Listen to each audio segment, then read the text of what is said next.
Committee on Oversight and Government Reform will come to order. Without objection, the Chair is authorized to declare a recess at any time. The Chair notes the presence of our colleagues from Louisiana and who are also joining us here, and we appreciate the interest in this topic.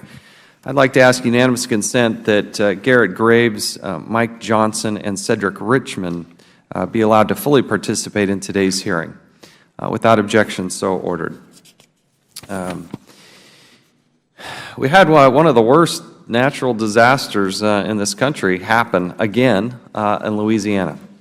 On August 11th, 2016, a no-name storm dropped some 7.1 trillion gallons of rain on the Baton Rouge and Livingston Parish area. Some areas received up to 31 inches of rainfall in just 2 days. That is so unbelievable. It's hard to imagine how much rain was falling in such a short amount of time. The resulting flood was one of the worst disasters in our history, causing over $8 billion of damage and claiming 13 lives. First responders, friends, and neighbors, including Representative Garrett Graves, who took his own paddleboard out and coordinated to get people help, rescued more than 15,000 people from the floodwaters. And again, we appreciate our representatives from Louisiana being here and participating in this hearing. There were some 150,000 local residents who applied for assistance. 7 months later, estimates indicate that more than 45,000 flood victims remain displaced and don't yet live at a home. Another 600 families are still living in a hotel. You know, this is one of the things that my colleague here to my right, Elijah Cummings, talks a lot about. We keep saying we're ready, we keep appropriating the money, and they're flat out not ready to deal with it. Congress responded to this by appropriating $1.6 billion to be administered by the state of Louisiana, on top of billions available through other programs. The committee sponsored the first congressional delegation to the affected areas in the weeks after the floods and held a hearing on September 9th of 2016. The committee then returned to the area in February. Additionally, we have reviewed more than 80,000 pages of documents from the Federal Emergency Management Agency, or FEMA, and through our field work and document review, we discovered significant failures at FEMA. Among the most egregious examples is FEMA's failure to deploy in a timely manner. These MHUs, these mobile housing units, are a housing option of last resort for flood victims. At the time of the September hearing, FEMA had placed only one person in an MHU, despite having 70 MHUs locally and sitting on a lot. I want to show you this graph here. Now remember, this disaster happened in August. Okay? This is the deployment of the mobile housing units. 22 are out there in September, October 593, but you really don't wrap up until February. This thing happened in August. You can take that slide down. These are people who are in desperate need of housing and simply had to wait too long. In fact, we still have people that are waiting.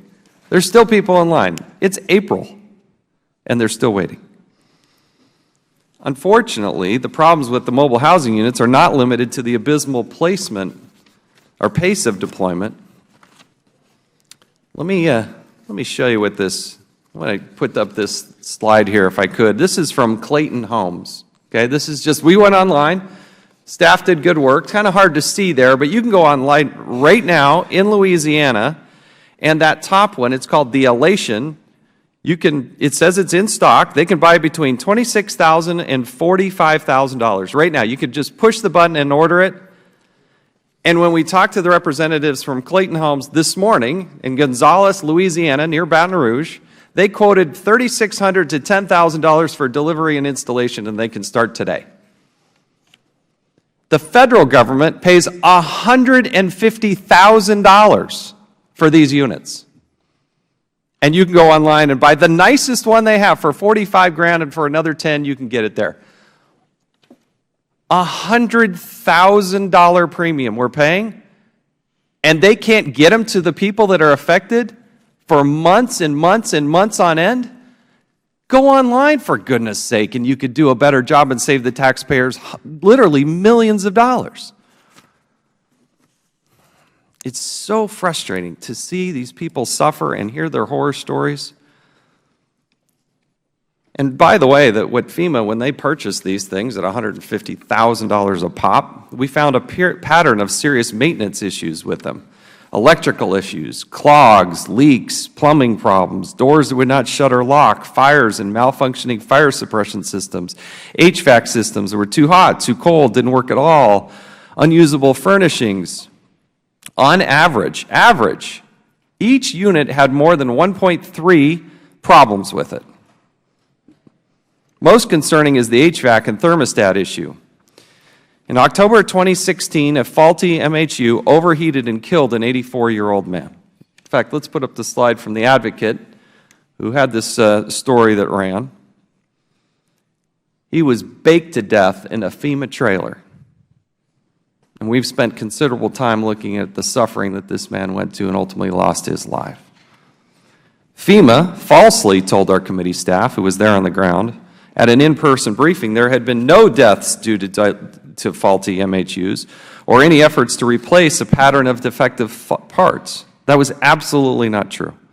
Shortly after the man's gruesome death, FEMA ordered its contractor, Chicago Bridge and Iron Company, to replace approximately 1,500 thermostats. Sadly, in the midst of recovery efforts, FEMA's priorities were clearly misplaced. In an October 31st, 2016 email, uncovered by the committee, a FEMA official writes, quote, "We have no way to predict what this news will do to our operation and how the congressional office will use this prior to election," end quote. This is not the first time FEMA has placed its own image above aiding citizens in need. 10 years ago, the committee held a hearing on formaldehyde levels in trailers deployed by FEMA in Hurricane Katrina. Then Ranking Member Tom Davis stated, quote, "FEMA's concerns were legal liability and public relations, not health and human services," end quote. It doesn't seem as if anything has changed since Hurricane Katrina. FEMA is repeating many of the same mistakes they should have learned from Katrina. Additionally, we identified pervasive waste that FEMA-funded state-run shelter-at-home program. This program allows for $15,000 in temporary repairs to a home so flood victims can remain in their homes while finishing repairs. So a contractor gets $15,000, come in, do some temporary repairs, then they can stay in their home. The biggest beneficiary of this program were the contractors who were allowed to make repairs at cost well beyond their value. The state reimbursed contractors for repairs based off negotiated, and I don't know, talk about bad negotiators, off negotiated, itemized on the list. So let's look at what we're paying for basic items. We went to Amazon.com. We figure, people know what that is. You know, pay less than $100, you can get a Prime membership and also watch some videos. These are what Shelter at Home program is paying, okay? For the 2-burner hot plate, $120. You can go it on Amazon, buy it for $22. Microwaves, $113. You can see along the way, the AC unit, $985. You can buy them for $249. And guess what? Amazon will deliver it to your door for free shipping. And if Amazon does it, my guess is every retailer that's in Louisiana would also do it to help out their friends in need right next door. We're paying ridiculous prices. We're paying $150,000 a unit, and we can't get it to the people. Contractors were also able to charge up to $1,500 to quickly inspect HVAC, electrical, and plumbing systems. The committee has questions, though, about the quality and workmanship of these temporary repairs. We met with an elderly woman whose replacement sink was attached to her drywall instead of into the studs. Let me show you what this looks like. This is after the repairs. If you can put up that slide. As he puts it up, the sink fell on her foot, resulting in a painful and expensive hospital visit. And these are far from the only problems we've had with the recovery. I don't know if we have that slide there, but this basically, the sink was installed and it just fell right out of the wall. And if you just see the surrounding area and what it was looking like, it was absolutely just abysmal conditions. We're concerned about the delays in the state's selection of a contractor to manage the $1.6 billion Congress appropriated in September. So the disaster happens, Congress appropriates money pretty swiftly, and reports indicate that the state bungled the initial award and then restarted the process 2 weeks ago. It's April 2017. This happened in August, and they just restarted the process. So it's caught in the bureaucracy instead of getting to the victims. Furthermore, the estimates are that the contractor who gets awarded this is going to get $250 million to administer this. Now, there's costs. I'm not saying there's no costs. But you got 600 families that are still in hotels.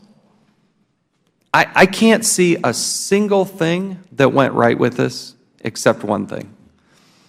The men and women, the families there in Louisiana, they took care of themselves. They helped neighbor to neighbor. They got out there and did what it took to take care of it. But it's an embarrassment for the federal government, FEMA, and those involved at the state level too, that we are here in April and they still haven't solved this problem. And we got real people suffering, and that's why we're having this hearing today. So I'd now like to recognize the ranking member, Mr. Cummings, for his statement. Mr. Chairman, I want to thank you for holding this hearing. I've often said that, and you alluded to this, when I think back at Katrina, it is something that I've talked about many, many times. And that was a situation where people kept saying, when the rubber meets the road, everything is going to be fine. And when it came time for the rubber to meet the road, we discovered there was no road. The torrential rains that hit Louisiana last August have been described as a once-in-a-thousand-year event. Some areas received as much as 2 feet of water and rose to record levels. The harm inflicted was vast, flooding more than 60,000 homes and forcing thousands of families to flee.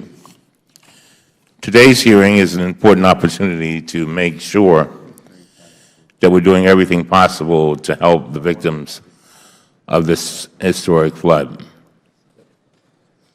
Our work has been bipartisan, and not only do I appreciate that immensely, but I believe it makes our committee more effective and more efficient. After Hurricane Katrina, one of the key lessons we learned, as with some contractors involved in the recovery effort, were corrupt. I said it. Some of them were corrupt. Folk had their hands out in the matter in the midst of a disaster because they wanted to take advantage of the moment. They did not hesitate to exploit the disaster and bilk the American taxpayers, and they caused additional suffering to the residents of the region. In other words, there was pain layered on top of pain.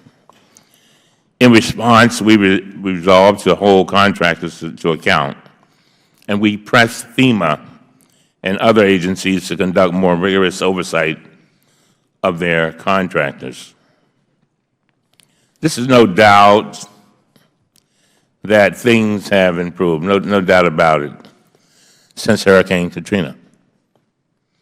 But I continue to have serious concerns about FEMA's reliance and dependence on contractors, as well as its ability to hold those contractors accountable. Let me highlight one example. I think the chairman talked about this just briefly. Last October, an 84-year-old blind veteran, Everett Wilson, was found dead in a manufactured housing unit that he was provided after the floods. Apparently, there was a malfunction in his thermostat, so the heat kept pumping and pumping and pumping. When Mr. Wilson was found dead, it was 130 degrees in his unit. As part of our investigation, our staff spoke to Mr. Wilson's caretaker. She told us that the thermostat was malfunctioning as soon as Mr. Wilson moved into the unit.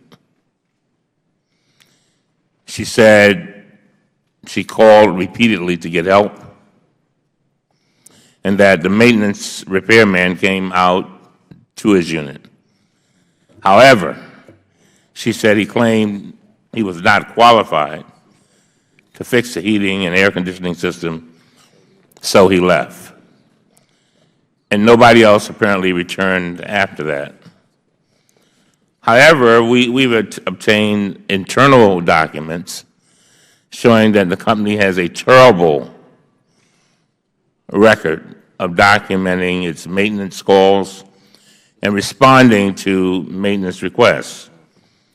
Approximately 1 month before Mr. Wilson's death, a FEMA official warned CB and I quote, "I have seen at least 20 problems with your subs," end of quote. He wrote, quote, "Please drop the hammer on these guys," end of quote.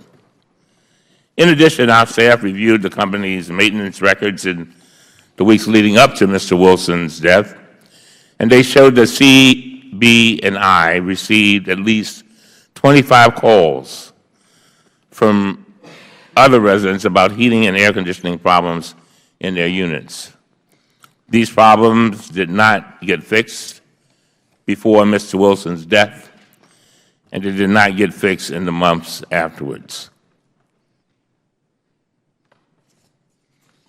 When the rubber meets the road, no road.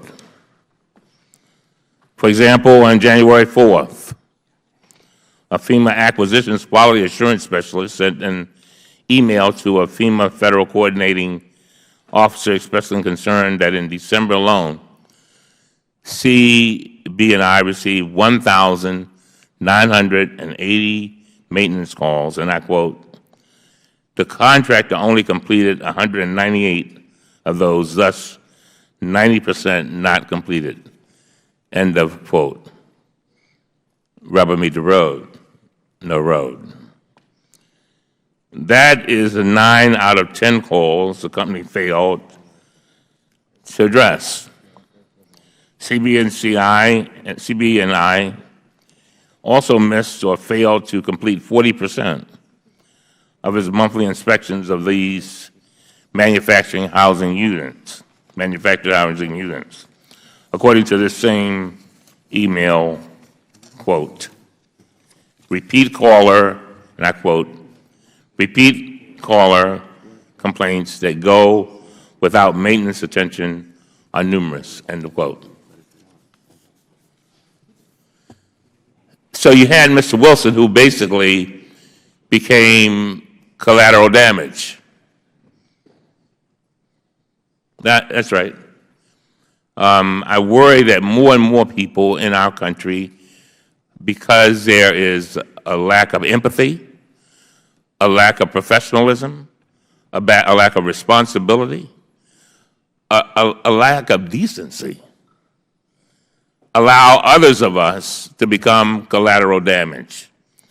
So on January 16th, a federal coordinating officer at FEMA emailed his colleague warning that, and I quote, "CB and I's maintenance subcontractor continues to struggle," end of quote, and that the company was providing, and I quote, "substandard performance," end of quote. 2 days later, on January 18th, FEMA sent a letter of concern to CB and I, expressing, and I quote, "concerns about your current trend of performance." The letter highlighted problems with, quote, "completing and reporting of backlog maintenance work orders and non-response to repeat calls from FEMA applicants. So I'm assuming somebody's getting some money, but nobody's performing the work. The documents we have obtained show that this contractor has a terrible record, and this demonstrates why aggressive oversight is so critical and so crucial. Finally, Governor Everett, I want to thank you for testifying here a second time, as well as for the testimonials you provided about the value of the shelter-at-home program, which temporarily repaired more than 10,000 homes and saved countless neighborhoods from abandonment. This vital program can be improved, and I believe you would agree with that, based on the experiences of Baton Rouge. And we look forward to hearing from you about how to make productive changes. I want to thank all of our other witnesses for being here today. Again, Mr. Chairman, I thank you for the bipartisan effort. And with that, I yield back. I thank the gentleman. I also ask unanimous consent that the letter of concern issued by FEMA is highlighted in your opening statement, as well as the article from the advocate that I highlighted in my statement, that both of these items be made part of the record. Without objection, so ordered. We will hold the record open for 5 legislative days for any members who would like to submit a written statement. But now we would like to welcome our witnesses. We're very pleased for the cooperation and the accessibility for the Honorable John Bell Edwards, the Governor of the great state of Louisiana, for being here again. We thank you, sir, for being here. We also have Mr. Robert Fenton, Jr., Acting Administrator for the Federal Emergency Management Agency, often referred to as FEMA. We have Rear Admiral David Boone, President for the Chicago Bridge and Iron Federal Services. We thank you, sir, for your service, but we also thank you for being here today. And we have Mr. Mark Harrell, Emergency Coordinator for Livingston Parish, Louisiana, somebody who's truly on the front lines. And, sir, we thank you for all of your efforts, and we thank you for your candid testimony here today. So I want to proactively thank you for being here as well. Pursuant to committee rules, all witnesses are to be sworn before they testify. So if you will please all rise and raise your right hand.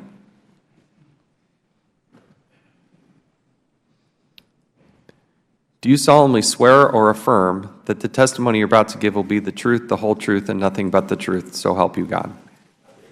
Thank you. Let the record reflect that all witnesses answered in the affirmative.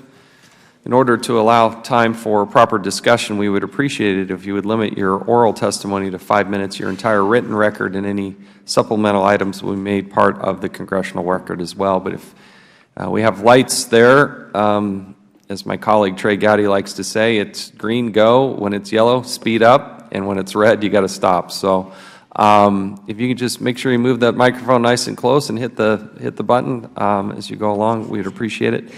Governor, you're now recognized for 5 minutes.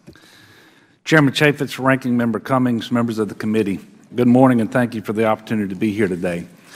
Since I was last here testifying before this committee, the Louisiana Congressional Delegation and I have discussed with you and your colleagues, as well as the Obama and Trump administrations, what it will take to give the people of Louisiana a full recovery. These conversations have been extremely productive. First, I want to thank you for the $1.6 billion appropriated thus far. And I'm grateful for the time this committee staff has taken to visit Louisiana to better understand the challenges we are facing. I'm also grateful to be invited here to discuss how to improve and speed up the way the federal government responds to natural disasters.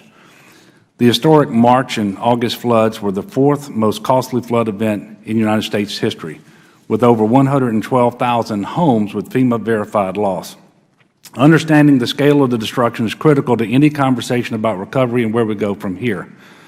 Just as important is an understanding of how federal regulations have hindered our ability to get the assistance we need for the people of Louisiana. Prior to and throughout the immediate response to the 2016 floods, FEMA was a very good partner, but the transition from response to recovery is where challenges arose. Since I took office as governor last year, 57 of Louisiana's 64 parishes have received federal disaster declarations, home to 85% of the state's population. The waters may have receded, but their mark remains in living rooms and schools and shops around the state. The state has worked around the clock to act as quickly as possible within the parameters set by federal regulations, and yet we know there are still improvements we can all make, which is why we are here today, as there are lessons to be learned from every disaster. You have specifically asked me to talk to you about shelter at home. After Hurricane Katrina in 2005, we saw entire communities turn into ghost towns. St. Bernard Parish, a suburb of New Orleans, lost more than half of its population. Families were broken apart, businesses closed, and many students and teachers never returned to their classrooms. After last year's flooding, it was important to us not to let that happen again. However, many of the challenges that plagued the recovery from Hurricane Katrina still cause problems today. We look to programs used around the country and lessons learned from other devastating events, such as Superstorm Sandy, with the objective of holding communities together, like Livingston Parish. We studied New York's version of FEMA's STEP program. We decided that a restructuring of that program was our best opportunity to prevent repeating what happened in the aftermath of Hurricane Katrina. Our version of STEP, known as the Shelter at Home program, provided a cost-effective temporary housing option, given that hotel, motel, and rental stock was insufficient even before the storm and was greatly reduced due to flood damage, and also because manufactured housing units were not readily available. The purpose of Shelter at Home was to create a safe, secure, and habitable home with a minimum of one operational bathroom, running water, a functioning kitchen, and working heating, air, hot water heater, and electrical outlets, among a list of 62 repair items, while homeowners made long-term permanent repairs.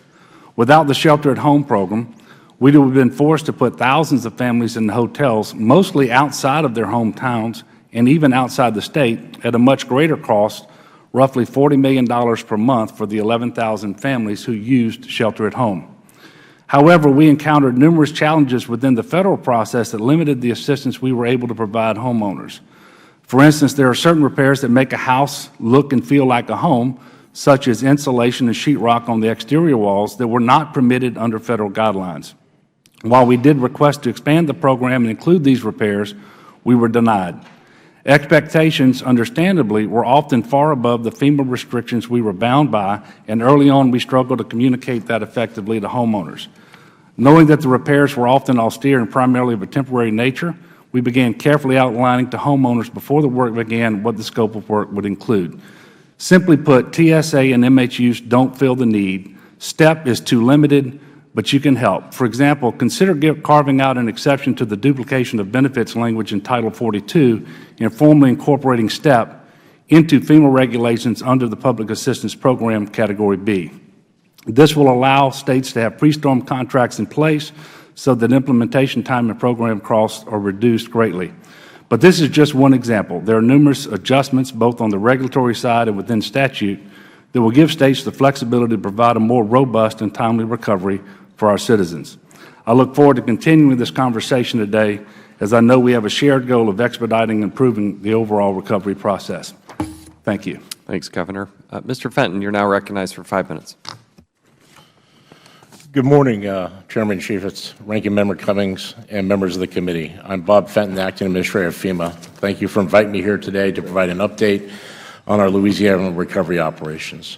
I began my career at FEMA in 1996, and since then have been deployed to more than 50 disasters across the country, some of the largest in the last 2 decades, including World Trade Center at 9/11, Hurricane Katrina in Mississippi, and Hurricane Sandy in New York. During my 20 years in this business, I have learned many truths about disasters and helping survivors during and following the worst days. First, every disaster is different. They have different causes, different consequences, different survivors, different communities, each with varying levels of resiliency that bring their own unique requirements and challenges. Second, in responding to disasters, we can be cost-effective, precise, or fast, but we can't be all three. Time is a commodity that I can't replace, but at FEMA we strive to support survivors as quickly and effectively as possible and are constantly seeking better, more effective ways to serve. Serving the people of the communities of the United States is what motivates me, the men and women at FEMA, the dedicated professionals working in emergency management across the country. The historic flooding in Louisiana in August 2016 dispersed tens of thousands of survivors from their homes. Even though the waters receded, many survivors found their homes completely destroyed and themselves in need of shelter while their communities are rebuilt. FEMA remains committed to Louisiana recovery. Since August, we have approved more than $764 million in individual assistance, obligated more than $325 million of an estimated $677 million in public assistance. FEMA provided needed housing to roughly 90% of the survivors within 6 months. Communities recover more quickly and completely when survivors find a sense of normalcy post-disaster. When kids go to school with their friends, families attend their regular church, and people return to work. By keeping survivors close to their communities, we can help them get back to their lives more quickly and the community recover fully. When a disaster devastates the entire housing market, including rental, hotel properties, finding housing options close to survivors' homes presents a challenge. Survivors' housing needs are met through a combination of insurance, loans from SBA, and rental or repair assistance from FEMA. FEMA's authorities alone will not make survivors whole. And FEMA assistance by itself cannot rebuild a family's home as it was. Our authorities do allow us to make minimal repairs through programs like Shelter at Home to get survivors back into their own home, or provide temporary housing through hotels, rental properties, or manufactured home units, also called MHUs. In providing temporary housing, our preference is to use existing housing stock, which is more often than not the most cost-effective and efficient way to get people into temporary housing. However, there are occasions when a survivor needs are best met with one of our MHUs. In disasters, a large number of displaced persons and limited availability of rental properties, MHUs fill a critical gap. When MHUs are used, FEMA has an obligation to ensure they are safe and durable. We build MHUs to HUD standards to be deployable to any environment in the United States. We also coordinate with local governments to meet their codes and ordinances and to ensure that utilities connect. And finally, we provide a 24/7 maintenance line to survivors at move-in and are available to address any concerns they have about the MHU. We inspect them monthly to ensure they are all well maintained. However, tragically, in October, Mr. Everett Wilson, one of our disaster survivors, passed away in a unit we provided. FEMA takes the loss of Mr. Wilson seriously, and I take it personally. I have met with the state director and the Louisiana governor several times. My first trip after assuming this role was to visit Baton Rouge to see for myself the status of our recovery mission. As I said when we began, in disaster response, we can't be cost-effective, precise, and fast, but that doesn't mean we don't try. Since assuming this role, I've directed our staff to look at new, out-of-the-box solutions to improving our housing program. At the end of February, we've hosted a housing summit to identify and evaluate alternative options, and based on their recommendations, I instructed them to work with academic institutions and industry to identify new, innovative solutions to disaster housing. Providing housing for survivors after a disaster is always challenging, but we work every day to find better, more effective ways to accomplish our vital mission and to provide a consistent, high level of service to all survivors. I look forward to working with Congress as we seek better ways to serve the needs of disaster survivors, and I am happy to take any questions you may have at this time. Thank you. Mr. Boone, you're now recognized for 5 minutes. Chairman Chaffetz, Ranking Member Cummings, Congressman Graves, and members of the committee, I appreciate the invitation to be with you today to discuss CB&I Federal Services' role in the Baton Rouge flood disaster recovery. I ask that my full statement be made part of the record. My name is David Boone, and I'm President of CB&I Federal Services. Prior to joining CB&I in December of 2013, I served for 30 years in the United States Navy. I was a Civil Engineer Corps officer and a Seabee. Those 30 years provided me with an exceedingly rich source of perspective. My transition from a military officer to president of this company has turned out to be a very natural continuation of my career as both demand the highest levels of dedication to the American taxpayer. During my Navy career, I participated in many disaster response missions. When we received this task order from FEMA, I was very anxious and determined for our organization to respond well in performing its mission in relieving the victims from the misery of the disaster. We provided a focus of resources and leadership to ensure success of our mission. I believe our team was highly successful in this endeavor. We serve the U.S. government. We serve those who the U.S. government serves. And in this particular case, we faithfully assisted and continue to assist victims of one of the worst flood events in the history of our country. We are proud of our work, but make no mistake, this is difficult work, and at times it's heartbreaking work. Our company has provided disaster relief assistance to FEMA since 2005, and we have successfully completed over 100 task orders. After Hurricane Katrina and Rita, we dewatered New Orleans, patched roofs, and set up many thousands of housing units for citizens who had nowhere to live. On May 8, 2009, FEMA awarded CB&I Federal Services a contract to provide disaster recovery services on task orders to be issued as needed over the life of the contract. CB&I was evaluated and awarded as the best value of all the competing contractors. That, in turn, resulted in FEMA assigning CB&I Federal Services to the Southeast region, which is the most disaster-prone region in the United States. CB&I was determined by FEMA to be the most qualified emergency response contractor, and its rates were determined to be fair and reasonable to the U.S. government. Baton Rouge is not just a job site for CB&I Federal Services. It's our home as well. We have several office locations in the Baton Rouge area. We have employees who have lost everything. We are members of this community. For much of our staff, this is home, and it is personal to us. We are not just a contractor that came to this area in response to the flood. Many of our employees live and work in Baton Rouge and personally suffered as a result of the flooding. I personally walked those neighborhoods. I saw the piled up personal belongings. I held and cried with employees. This was personal to us. I'm also proud to say that many of our employees responded to help others as volunteers, and our company gave them the opportunity to continue working as volunteers. A number of our employees were part of what became known as the Cajun Navy, serving to rescue people with their personal watercraft.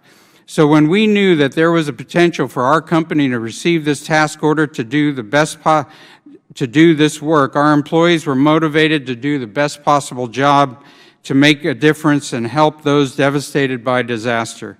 It amazed me that we had employees that lost everything back at work within days, striving to help others get back on their feet and support others.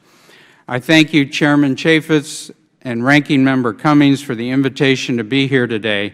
Currently, we have zero work in backlog related to installation under this task order. We have received only positive comments and glowing accolades from FEMA at all levels about our performance under this task. Congressman Graves, we will stay in your district until the job is done. We are your constituents, and together we will help our friends and neighbors get back on their feet. As I said at the outset of my testimony, I take the task of serving my fellow Americans very seriously, and I ensure that everyone who works for and with me does as well. I stand ready to answer your questions you may have. Thank you very much. Thank you. Mr. Harrell, you'll now recognize for 5 minutes. Thank you, Mr. Chairman, committee. I appreciate this. I would also want to thank you for recognizing Livingston Parish as being part of this flood. I provided some inundation maps for you. 94% of our folks suffered. 94%. All right, I'd like to move on to information sharing. Constantly, we run into resistance with FEMA on the individual assistance side. Our council, our parish president, everyone gets calls from our citizens wanting help because they can't get through to the hotline with FEMA. It's ridiculous. So when we try to follow through and help our citizens, we're constantly told, as Privacy Act, we cannot give you this information. What are we to do? I ask you to please look into this, make some changes. Every emergency manager in the country should have access to this information. Secondly, hazard mitigation. It is one of the, I'm going to say, the best programs that FEMA has to offer. We're building safe rooms. We're doing everything with that. We're doing drainage. One thing that I've faced a problem with for the last 12 years is trying to build a warehouse for our commodities to help our citizens. It was in there, and then in 2009, it was taken out where we cannot build, do any new construction with hazard mitigation funding unless it's a safe room. So I ask you to please look into that and see if we can change policy to where that can be offered again.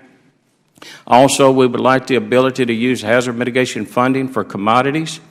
Let us buy our meals ready to eat, water, cots, blankets, hygiene kits.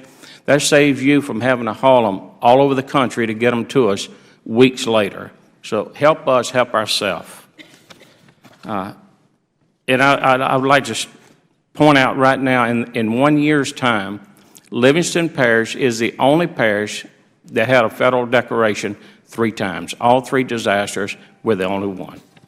So you understand, while we need to do some reform with FEMA, it's going to help everyone. At one time, the federal coordinating officer, once he was appointed, could make decisions in the field. He could use some common sense approach, change some policy, move forward with things. In the last 10 years, that has not happened. Everything must come from the federal coordinating officer all the way back to Washington, D.C., be delayed for weeks and weeks or months, and then we still can't move forward with anything. So we could have made a lot of decisions in Baton Rouge at the Joint Field Office had the federal coordinating officer been allowed those opportunities. The MHU program, as you stated, is definitely flawed, and I'm going to leave it at that. There are other opportunities. There's other ways to do better with this. It's simply issue the state or issue the jurisdiction that's affected and declared a block grant. Let them handle the housing. I mean, it's got to get much easier. As you stated, we can buy mobile homes local if we need to. There's all kinds of opportunities if you provide it to the locals and let us do it ourselves. First responder agencies throughout the country suffer from the fact that if a responding agency comes in to assist, and understand Livingston Parish, Ascension, EBR, it was a war zone, just like it was during Katrina. We had first responders from across the country and the northern part of the state come in to help. We can't seem to get a project worksheet worked out to where we won't have to cover 100% of it. It's just, and there's nothing prohibiting that, but we just need to look into this.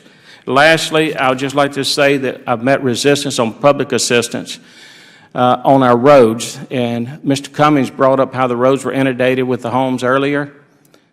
99% of our roads was underwater for 7 to 10 days. However, when we talk to FEMA about it, they say we have nothing that we can help you on unless we can see the damage. I provided you with some backup documentation that proves otherwise. I'm asking you to please help us get FEMA to respond to that. And it's not a Livingston Parish issue. This is across the country. Everyone faces it. And then I'd like you to look at something that happened after Katrina that helped the school systems and on the NFIP, and it's in my packet. Thank you for your time. I'm here to answer any questions. Thank you. Appreciate it. We'll now recognize the gentleman from Georgia, Mr. Heiss, for 5 minutes.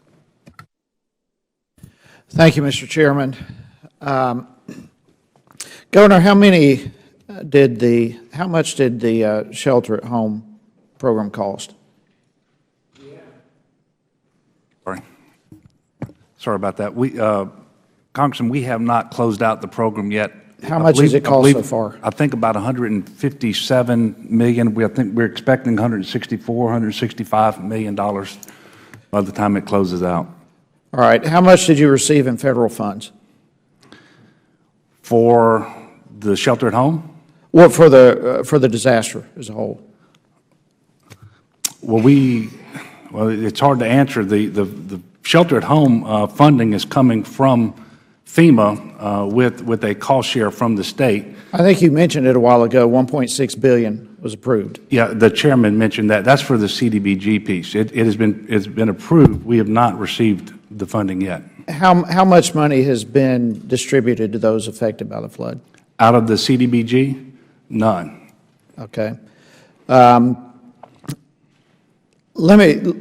You did not call for an evacuation, is that correct? When the report was coming, the flood was on the way, what did you call statewide an evacuation? I don't know that we called for a statewide evacuation other than in those low-lying areas where we asked people to move before the roads became impassable. As I understand, the National Weather Service was predicting this was going to be a storm, the damage of which floods would go beyond that of 1983. Why would you not call an evacuation? Yeah, I'm not sure the National Weather Service said that in advance of the rain falling. And in fact, this was not a storm that we would typically have in Louisiana where you have a tropical storm or hurricane. From what I understand, National Weather Service made that prediction. Well, let me put it this way. Did the state do everything that you could to prepare for the flood? I am convinced that we did a very good job, in fact, working with FEMA, as I said earlier, before and during and in immediate aftermath of the storm in terms of the response. Yes, sir. So you would give yourself what kind of grade? Well, a high grade. I don't think anything's ever perfect, and certainly we learned lessons. But I would give ourselves a B plus, something on that. A B plus with this Sure. kind of horrible outcome. That sounds like a very generous grade when there's so much destruction. How many people are still have permanently still been displaced from their homes? Well, I don't have the number for how many are permanently displaced from their homes in terms of not back in today, because there are multiple programs that provide relief for homeowners, including the National Flood Insurance Program, and I'm not sure where they are in terms of getting claims paid and homes repaired. We do know that there were 112,000 homes with FEMA verified loss. And that's a very significant. But you don't know how many of those homes have been repaired or how many are back in their homes? I do not know across the board. I know that there are far too many homes that are not repaired, and we have too many people who are not living in their homes, which is one of the reasons that I'm here today and continue to come back asking for additional assistance. Is it true that you were at a fundraiser in Colorado when the National Weather Service was calling for a flood in your home state? No, sir. It's not true? No, sir. Where were you? I was in Colorado at a Democratic Governors Association conference. Okay. When did you return? That afternoon, the Friday afternoon, the same day the rain started. All right. Is it true that days following the flood, you told a media reporter that the state was not in need of federal flood resources? I don't believe I would have said that. I would have said that there wasn't anything that the local governments were asking for that we were unable to provide.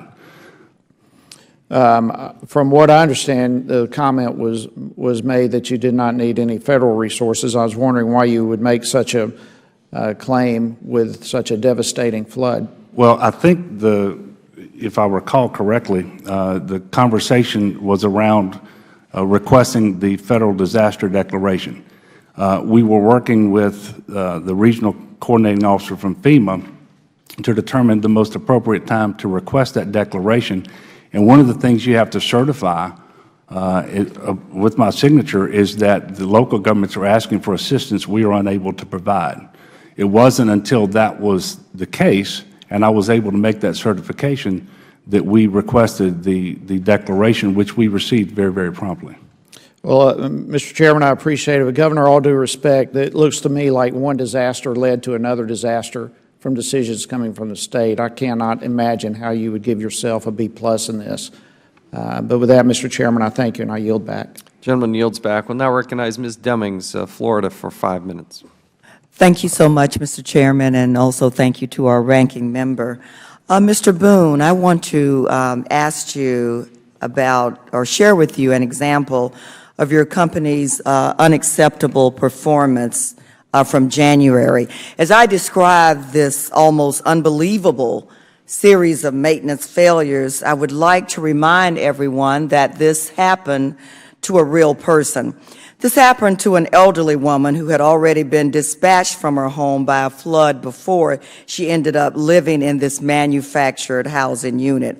First, the sprinkler covers in the unit fell off the ceiling and hit the woman, cutting her face. She was lying in bed. CB&I dispatched a technician, but that person was not able to fix the problem. there was zero follow-up. And then, a couple of weeks later, the CBI inspector told the resident that she should no longer cook in the unit. He said the heat from the cooking range might cause the still broken sprinkler system to flood the trailer.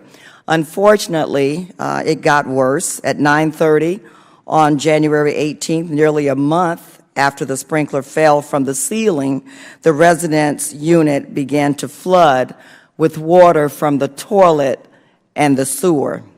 She called the CBI maintenance line again to report this active flooding, and she was told that someone would call her back shortly. The flooding started about 9:30 a.m. By 6:30 p.m., CB&I still had not sent any help. Mr. Boone, what is your response to this?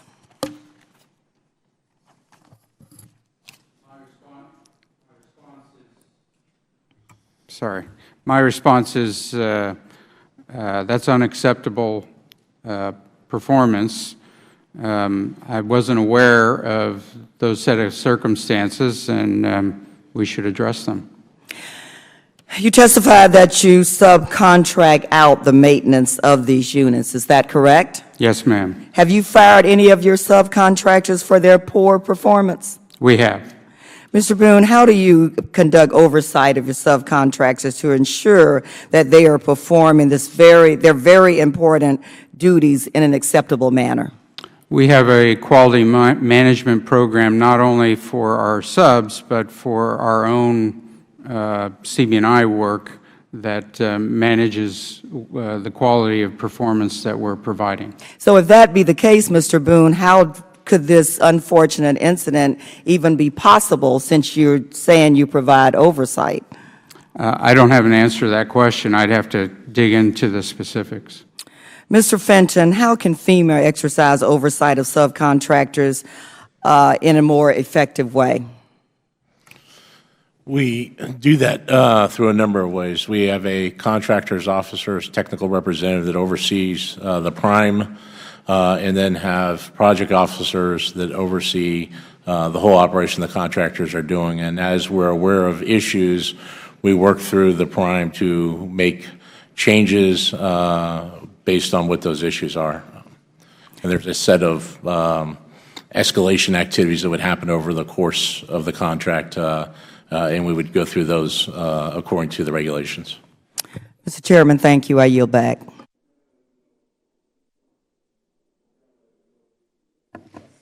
Thank you very much. Yes, I will. I want to go back to Mr. Fenton. I want you to address some of the concerns of Mr. Harrell. When he was talking about, well, the chairman put up a chart with all those the differences in the prices where you could get things from Amazon. Can you talk about that a little bit?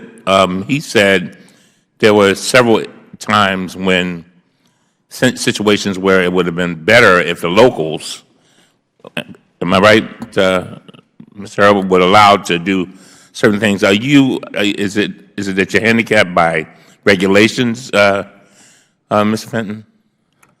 You remember the discussion, right? Yeah, so I think specifically, you had a number of issues that went across a bunch of different programs that we have, but specifically with regard to our individual assistance program, it's direct assistance from FEMA underneath Section 408 that we provide.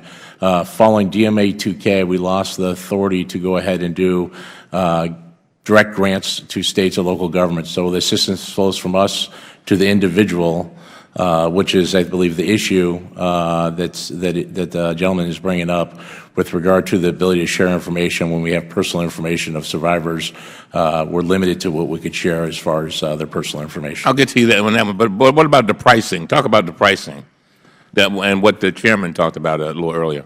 So the Amazon comparison. Sure. I don't know the specifics, whether we're comparing apples for apples or apples for oranges, whether the model numbers are correct.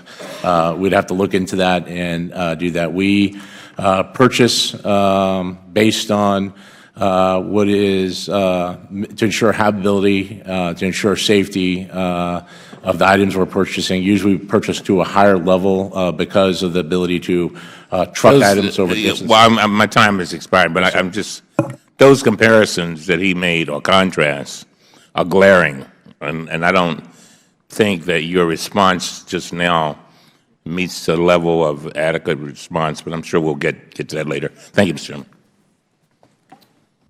Thank you. We'll now go to Mr. Mitchell of Michigan. You're now recognized for 5 minutes. Thank you, Mr. Chairman. Governor Edwards, the shelter-at-home program was put in place to allow for an alternative for residents to get temporary repairs to remain in their home versus the cost of manufactured housing units and all the other things. One of the concerns, though, is when a survey was done this past December, over 2,000 people, 1/5 of the homeowners that used the shelter-at-home program, 46% of them said that they would not return home, that in fact they were concerned about the shoddy repairs and questionable living conditions. How are you resolving that, given that you've given yourself a B+ grade?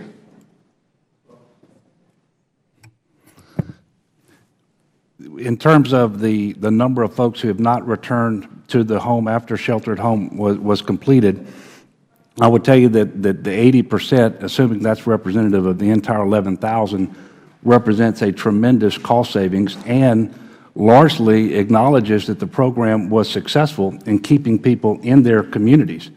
Further, for some of the folks who didn't move back into their homes proper, because the shelter at home actually restored a functioning restroom and electrical service, they were able to move travel trailers and other trailers onto the property, even though they weren't provided by FEMA, they weren't MHUs, and they were able to live on the properties but not in the house while they were able to do the permanent repairs. Let's talk about cost. We also made sure that the houses did not suffer mold or animal infestations, which would render them even a bigger problem for the homeowner going forward. Governor, 46% of the people chose not to move back in. But let's talk about cost effectiveness. The shelter-at-home price for example, electrical system inspection repair, an invoice that was done that, in fact, the work was not done, the family did themselves. I should say electrical system inspect and test, not repair, was over $500. Now, I just completed a 3-hour home inspection. 3 hours, inspector stayed and tested all the receptacles, opened up the panel, tested 2 units, heating and cooling, went up on the roof. I can give you a list. He spent 3 hours. Do you want to guess what that cost me? No, sir. $625. $625. Just to test the electrical system cost the federal government, 10% paid by the state, but the majority by us, the federal government, $527. How do you justify some of the prices? I mean, pest control. They put in a $10 container of bug spray from Home Depot, and the charge was $425. Heck of a contract. Yeah, and Congressman, the only thing that I can tell you is that we quickly stood up a program modeled after the New York STEP program and made sure that we brought in enough contractors where they would competitively bid, drive the cost down. We then used Xactimate in order to individually price the 62 repair items and drove the price down further. By bringing these contractors, how did it drive down the price when, in fact, I made a phone call through a realtor? They referred me to a gentleman, and it was $625. I didn't have to bring in a whole lot of contractors to get competition. I mean, how is it that we got, how did that work? Well, I mean, I think the nature of the program was a little different when we were looking at that time, as many as 20,000 homes. We ended up doing a little less than 11,000. But we paid in this instance just to inspect and test an electrical system over $500. Yeah. I mean, I understand the scale's different, but the reality But Congressman, my point was we had multiple contractors who were bidding costs. We then analyzed those costs. We drove them down even further using Xactimate to make sure that we did reduce the overall cost of the program. And would we have liked to reduce it further? Yes, we would have. But at the end of the day, the cost of the shelter-at-home program was much less than the cost of putting them in hotels or motels. Well, certainly, mobile manufactured housing units, which really weren't available. Before I retired, I was a state and federal contractor at points in time, And those are quite nice contracts in terms of the markup that the chairman noted some of the materials, 525 hours of test an electrical system.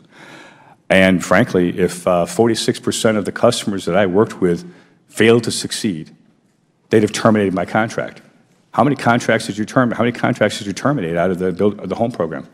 I don't know how many we terminated in terms of the construction contractors. I do know that we moved some work around and took some work from some who were being slow and gave it to other contractors. But I will tell you, with respect to the chairman's pricing, you should note that the prices he mentioned did not include the cost of labor or the installation materials on those things. But it did include Amazon Prime, Amazon dropping them off at their doorstep, sir. My time's expired, but one comment for you. With all due respect, sir, I suggest you reconsider the grade of B+, because in my view of this, the sheltered home program reflects a lot of failures, and I wouldn't grade it at B+. Thank you, sir. Thank you. The gentleman yields back. We'll now recognize Ms. Plaskett from the Virgin Islands for 5 minutes. Thank you, Mr. Chairman and Ranking Member, for holding this hearing. FEMA, of course, we understand is very important, and the work that their contractors do for communities who are in these flood areas and who are have natural disasters are paramount. So I am here not just for speaking on behalf of those communities, such as my colleagues, Congressman Richmond and Congressman Graves, but my own community in the Virgin Islands, as well as Florida and the Southeast. Admiral Boone, I want to ask you about a statement that you made this morning. It's in your oral statement as well as your written statement. I'm going to quote you as having said, "We have received only positive comments and glowing accolades from FEMA at all levels about our performance under this task." Admiral Boone, would you stand by that statement? Absolutely. So during the events, we obviously were ramping up to address the tasking we were getting from FEMA. So on a continuous basis, I asked my Vice President of Operations and the project manager. And who would those individuals be? Larry Hauser and Kevin Neal. Okay. Who had a reoccurring and regular relationship with FEMA officials for feedback on what their perception of our performance was. And so we as late as a week and a half ago, continue to receive very positive comments. Well, that's a problem to me on a couple of levels. One, that you would state that continuation of positive comments and glowing accolades, and particularly as you mentioned Kevin Neal as being someone, I believe we have him listed as your senior project manager, correct? Yes, ma'am. Because the committee received documents from you, and we have an email of dated September 27th of 2016, and that's from FEMA's Regional 6 Branch Director, Robert Jones, addressed to Mr. Neal. And in that email, the female branch director wrote, and I quote, "Please get your crews in line so that we are able to move forward with these issues with minimal issues. Today I am scrubbing my emails and I have seen at least 20 problems with your subs. Please drop the hammer on these guys because their performance does not look good on you and your reputation that you and your team have established." Have you seen that email? It's up there for you? No, ma'am. Because that's an email that your company submitted to us from FEMA to Mr. Neal, who is telling you that he's getting glowing comments from FEMA. Do you view this email as positive comment or an accolade? No, ma'am. I didn't either. So, and why was it necessary for FEMA to send this email to your company and tell you to drop the hammer on your subcontractors? I don't know. I haven't seen the email and the total context of the issues, so that's something to be looked at. Well, we know from our investigation that we've had several issues. We heard from Congresswoman Demings about the woman that was an unfortunate victim. We also have information about another person who had Mr. Everett Wilson, an 84-year-old blind Air Force veteran who was found dead in a housing unit because of a malfunctioning thermostat that CB&I was supposed to have replaced back in August and October 15th. So you know about those issues. So the thermostat was not to be replaced prior to his passing. That came out afterwards, just to be clear on that issue. But we know that thermostats needed to be replaced, correct? We didn't receive that direction from FEMA until into October. Well, in a meeting after Mr. Wilson's death, CBI told FEMA that you had replaced at least 40 thermostats in the week immediately preceding Mr. Everett's death. Did you not? I don't know that fact. So if you knew that thermostats needed to be replaced, maybe his was scheduled to be replaced after his death, but you had been replacing other thermostats before his death. We didn't know about the thermostats until after his passing. You didn't know about what about the thermostats? The replacement, we didn't receive direction from FEMA until after his passing. But why then would you have replaced 40 of them before his passing? Perhaps those thermostats were discovered defective on an inspection. I don't know about the 40? specifics. I don't know. Not one, 40. So obviously you had some schedule of replacing them before his death. There were 3,000, well, at that point, I don't know how many trailers, but I don't know the specifics of that, so I can't answer that question. Okay, I'm sorry. I've exhausted my time. Will the gentlewoman yield? Yes, sir. Following up, both CB&I and FEMA, we have asked you for the emails relating to this issue. You have not provided those in their totality to this committee. I need you to both tell me when we're going to get those emails. Mr. Fenton? I was told that any email that with regard to this incident was provided to you. If that's not the case, I'll go back. We don't believe it is. We believe that production is incomplete. We need you to come back to us and tell us when we have 100% of the documents that we requested. I'll personally go back today and make sure you receive everything. There's nothing that we're going to hold. We'll give you everything that we have. Appreciate it. Yes, sir. Mr. Boone?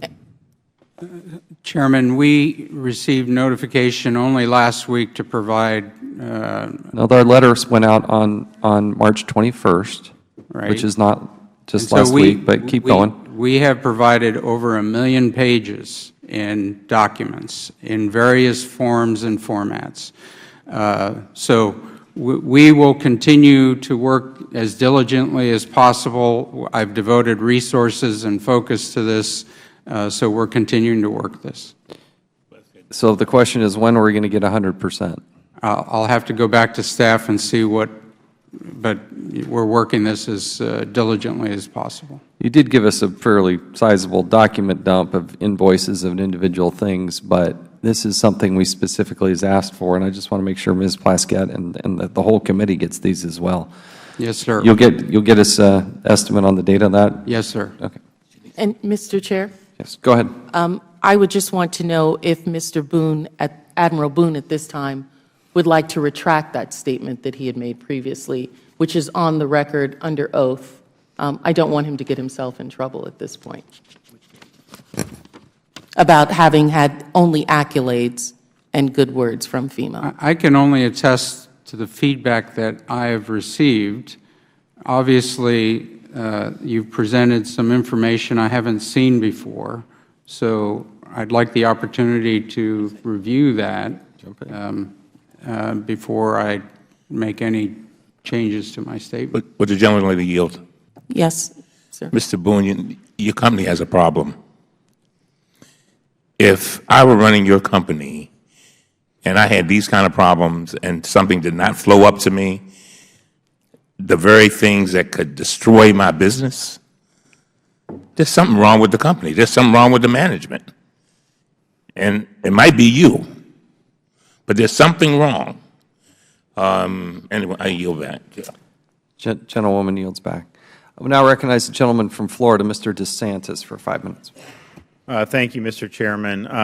Mr. Fenton, I just want to ask while I have you here, we obviously suffered damage on the east coast of the United States. I represent Florida. The Stafford Act has the public assistance program that can fund replacement of sand on damaged public beaches under certain conditions. And we currently in Florida have the state and then localities working to secure funding to restore some of the dune structure prior to the next hurricane season. It's a tough process. We have partners who are kind of ready to go. Can you commit to really working to streamline this so that whatever we can get lined up, we can get lined up before the next hurricane season when there is some significant safety concerns? I'm not aware of the specific situation. I am aware of policies to replace sand on beaches, that they have to be engineered. Typically, my experience is what holds it up is environmental and other requirements in order to go ahead and move forward on that. But I'll look into your specific issue, sir, and make sure that we're moving as quick as we can with the authorities to go ahead and repair that. Yeah, I appreciate it, because there's been significant damage to some of the dune structures such that if we do have another major storm surge, I mean, there's much less protection, and I think it could be corrected, but obviously we need to get the ducks in a row. The other issue I think people have run into is the debris removal and getting the reimbursements. The guidelines that FEMA has are very confusing to a lot of our local folks, and we work with them as best we can, but it's a cumbersome process. And I was wondering, do you think there are ways that either Congress could revise the Stafford Act, or can FEMA revise its guidelines for debris removal so that we can avoid some of the delays in reimbursements? Because some of the local governments, it'll take years for them to get reimbursed, and it's tough for them because they don't have a credit card like the federal government does. So debris in public areas, public rights-of-way is eligible, and basically what we require is monitoring so that we ensure that what we're providing is what was removed, reduced, or eventually put into landfills or other means. I think where it becomes difficult is when we start talking about debris removal on private property, and that becomes the issue. And typically, it's we base our rules on what the local ordinances are, and declaring that it's a public health threat in order to move it off there. So our authority applies to public rights-of-way, public areas. It has to be an imminent threat to public health and safety to remove that. I think it's pretty easy when you're in that area. When you get into private property, it's more difficult. And we've done a number of things to provide guidance, training, to make sure that we've made our rules more simple for private property debris removal, which is usually the more difficult. Well, if you guys can work to proactively relay that and try to alleviate some of the confusion, I think that would be helpful, because I think that there are these issues where they're just trying to figure out what they got to do. They want to get rid of it. They're going to front money, but they want to at least know whether it's going to be eligible for reimbursement. So I appreciate that, and if you can follow up with me about the dunes, we'd appreciate that very much. I'll yield back the balance of my time to Mr. Chaffetz. Governor, how many people are still displaced? I've got to remember to hit that talk button. Sorry about that. Chairman, I am not certain, as I sit here today, how many of our homeowners are not at home. We know that there are I think, 250 families still in hotels and motels. We know that there are a number of individuals who, for example, under the National Flood Insurance Program, either are starting work or haven't had their claims paid yet, and they are trying to get back in as well. But do you have a guess as to how many people are displaced?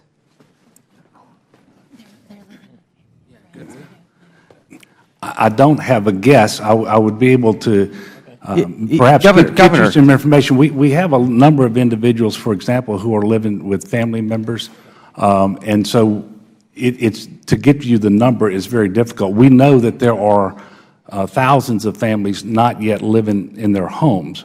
I can give you a more precise answer after we do some analysis and we look at across the various programs. Governor, you know how bad that looks, right? I mean, you're coming here for a hearing about this. Mm-hmm. You don't even have a guess as to how many people are displaced? I do not. You're that clueless? I'm not that clueless. we have a lot of people in homes that are not yet fully repaired. A lot of people are not in homes. A lot? Yes. A lot. What does that mean? Well, you know, it means a great number. It means too many. Come on, Governor, seriously. Mr. Fenton, what's your estimate? You have, I believe, 4,500 people staying right now in mobile homes.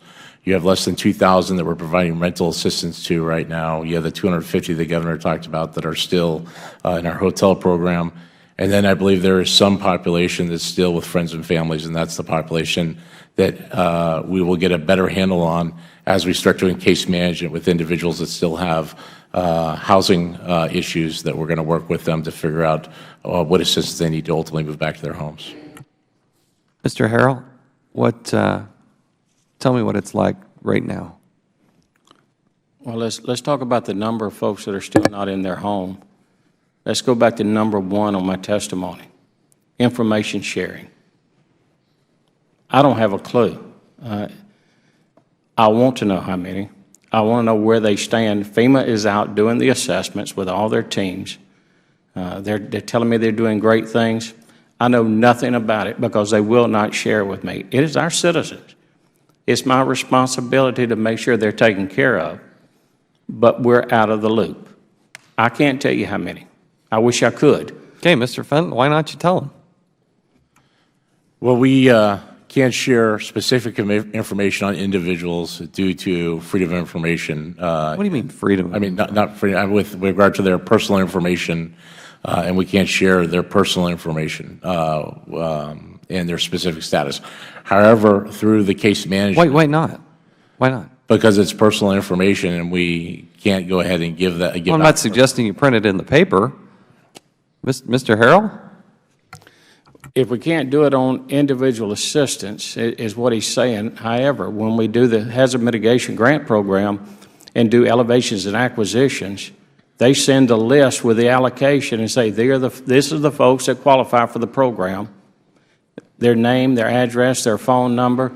We have to process every bit of their private information. So what is the difference in the hazard mitigation grant program after the storm and not let me have it during the disaster, where we can maybe get it to private nonprofit groups that may can help these citizens a little bit more? All right, I've gone well past my time. We got to continue to explore that. Mr. Fenton, go ahead. I meant to say Privacy Act. I'm sorry. That's fine. So that's fine. I understand. That's what I meant. Yeah. All right, let's now recognize the gentleman from Pennsylvania, Mr. Cartwright. Thank you, Mr. Chairman. Governor Edwards, we're here talking about the historic flooding that hit Louisiana and the Baton Rouge community in August 2016. Congress appropriated about $437 million on September 29, 2016, for the victims of the flooding in Louisiana. This committee, the Oversight and Government Reform Committee, has received a letter from the Trump administration dated February 14, 2017, from the General Deputy Assistant Secretary of HUD, commending you and the state of Louisiana on your quick work in developing an action plan on how to use those funds. The letter states, and I'm going to quote, "The Department would like to commend the state for its commitment to increasing the speed of recovery. This is evidenced by the historically fast action plan submission," unquote. Now, Governor Edwards, I want to ask you, how long did it take you to submit that action plan that you were commended for? Well, it took us 17 days after the Federal Register notice went out to submit that action plan. And this ties back in with some of the information and questions we got earlier today. There have been two appropriations that total $1.6 billion. Both action plans were submitted. The first one 45 days ahead of the deadline, the second one 8 weeks ahead of the deadline. And the money actually became obligated yesterday when HUD signed and completed the execution of the grant agreement. The money is not yet available because the line of credit has not yet been established. That typically happens several days, maybe a week or two after the grant agreement, which answers the question of the chairman and others as to why none of the $1.6 billion has yet reached homeowners. It has not been available. But if you look, it is historically fast. In fact, the timeline associated with this said the $438 million would typically be available in May. It should be available much sooner than that. And in terms of the second appropriation, it would be July. But it was folded into the grant agreement with the first appropriation and should be available much, much sooner than that. And I'd also point out that the other grantee states in the September appropriation have yet to submit their first action plan. Well, all right. So not to put too fine a point on it, while your actions have been very quick, it's obvious that you've been frustrated by the state's inability to distribute those funds. And again, would you explain for us what obstacles your state has faced in distributing this money to the victims of the flooding? Well, and in that way, I share those frustrations with you and the chairman and others, and nobody's more frustrated than the homeowners in Louisiana. But to say that the state was delaying or dilatory in the way that we approached this would not be true, as evidenced by the letter we got from HUD, for example, that called our work historically fast. But there is a huge bureaucracy that still has to be negotiated. There are lots of hurdles that you have to overcome and obstacles you have to go through in order to access the funding. But we are in a position now with the money finally obligated yesterday. On Monday of next week, we're actually going to stand up the program in terms of a call center and a survey that will go out to the affected homeowners and should be able to proceed without delay going forward. And that is the good news. We still have about $1 billion of unmet need on the housing piece alone, which we're hoping some or all of that will be appropriated in the next continuing resolution. Governor, did the state of Louisiana have the resources to front this money and then seek reimbursement from the federal government later? No, I wish we had. My predecessor left me with a $2 billion state general fund deficit for the current fiscal year, and the budget is more than tight. We certainly did not. Well, Governor Everett, I commend you and the state of Louisiana for taking charge of the lengthy process of seeking disaster aid for the Baton Rouge community. Your administration acted swiftly and decisively. We in Congress really ought to take a page out of your book and focus on making processes faster here in Washington as well. Thank you very much. Now yield back, Mr. Chairman. The gentleman yields back. We'll now recognize the gentleman from North Carolina, Mr. Meadows. Thank you, Mr. Chairman. Governor, I'm confused.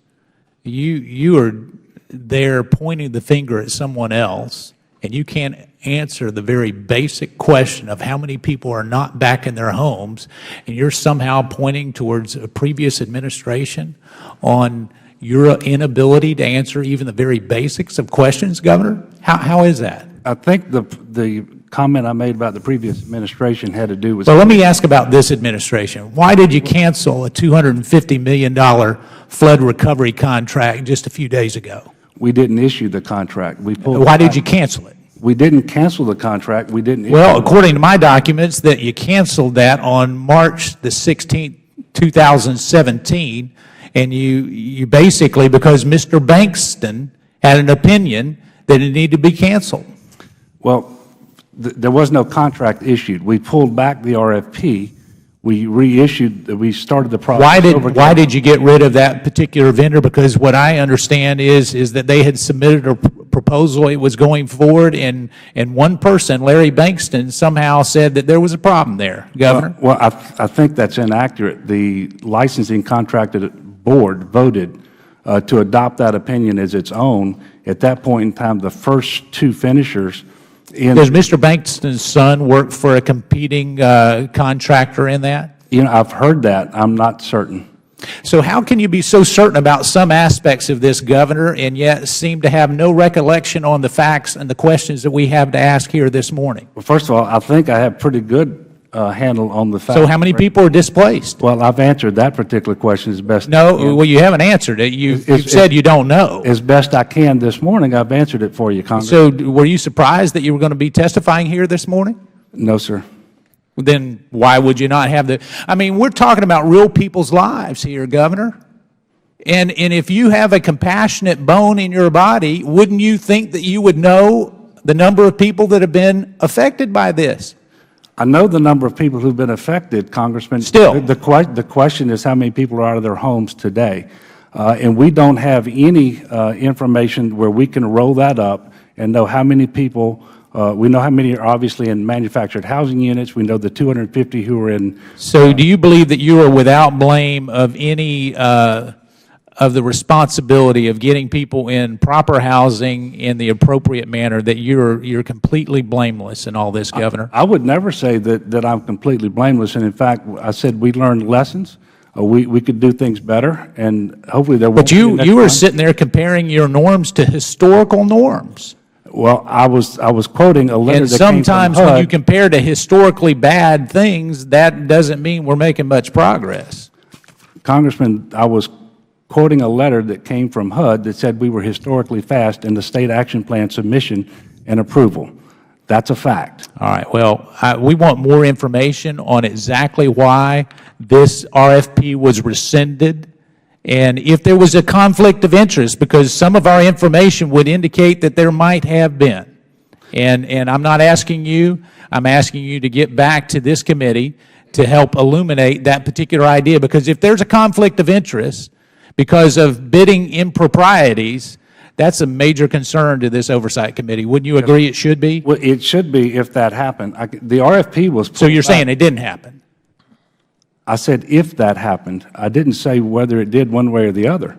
All right, but you'll find out and get back to this committee?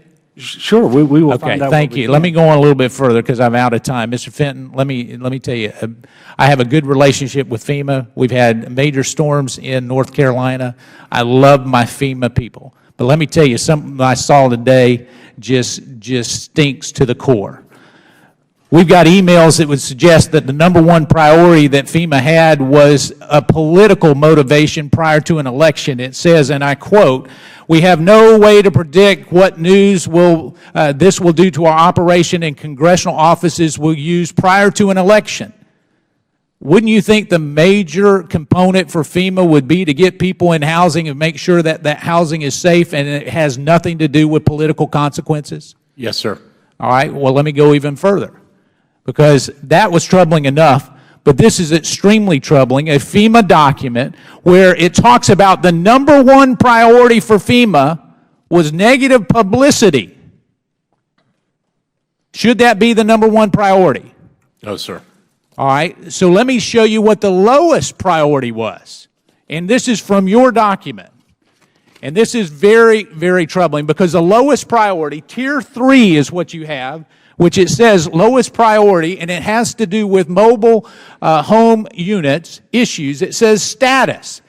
We have an applicant calling stating that they have a 2-year-old special needs child who is desperate need for surgery but can't get surgery until they have a stable living situation instead of their 30-foot camper. The child is very sick and they have nowhere to go at this point, and they need an MHU is needed as soon as possible, and you had it as a low priority Tier 3? What in the world could have put this as a low priority? Sir, my priority are survivors, and I don't know where that document came from, but I'm going to find out after this, and I'll make sure that we change whoever wrote its priorities. I would suggest that we quit looking at the political motivations and start taking care of people, and I'll yield back. I concur.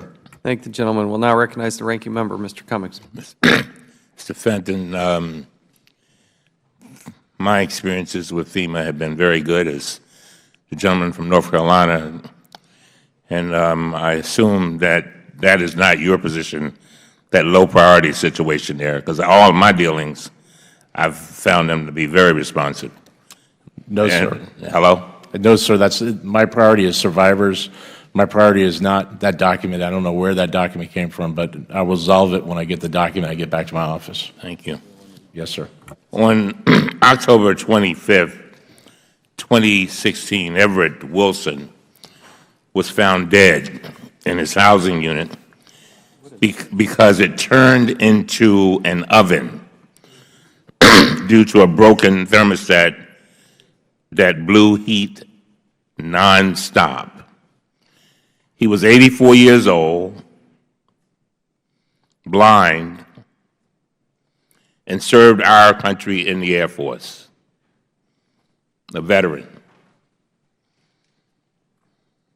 What we don't know is why Mr. Wilson's broken thermostat was never fixed. As part of our investigation, our staff spoke several times with Mr. Wilson's caretaker. She told us that in the weeks leading up to Mr. Wilson's death, she repeatedly called for maintenance help. In response, she says a maintenance person was dispatched to Mr. Wilson's unit, but he said he was not qualified to fix HVAC systems and that no one else ever came. Mr. Boone, according to your written testimony, and I quote, says FEMA contracted with CB&I Federal Services to transport, install, and maintain mobile housing units for approved disaster victims, end of quote. Is that right? Yes, sir. Mr. Wilson's unit was one of those units that you were contracted to transport, install, and maintain. Is that right? Yes, sir. Your attorney sent a letter to the committee on March 29, 2017, and it stated, and I quote, the maintenance call logs included with this production reflect the fact that there was not a single call made to a call center regarding the trailer on Lot 5, nor were there any calls associated with the name of the applicant. Are you telling us today, under oath, that your company never received a single call from Mr. Wilson's unit, the veteran that I just talked about, the one who died because he was roasted to death, I guess? Or do you believe it is possible that your company did receive a call that may not have been properly logged? Because it sounds like you're not getting all the calls, as I stated a little earlier. Go ahead, I'm listening. What you said is correct. We never received a call on either his unit, Lot 15, or anything referencing Mr. Wilson's name. Okay. Our staff reviewed the maintenance call logs, and they include numerous errors in the weeks before Mr. Wilson's death, including incomplete names, phone numbers, and addresses. In the weeks right before Mr. Everett's death, our staff found at least 25 work orders for heating and air conditioning issues. They sound a lot like what we heard from Mr. Wilson's caretaker. They described defective HVAC systems and systems continuously blowing hot air. Two of these work orders say that the technicians dispatched to the sites were unable to perform the repairs and had to call for other technicians to perform them. That sounds almost exactly like what we heard from Mr. Wilson's caretaker. Now, Mr. Boone, were you aware before October 26 that there were issues with thermostats in some of these mobile units? I was not aware of the numbers. It's not uncommon to have system breakdowns, and so we do the maintenance and repair as required. And you're based down there in Louisiana? Are you based there? I am based in Alexandria, Virginia. Okay, and so, but this is a big contract for you. You made a big deal of how you knew a lot of the people, and we have offices down there, yes, sir.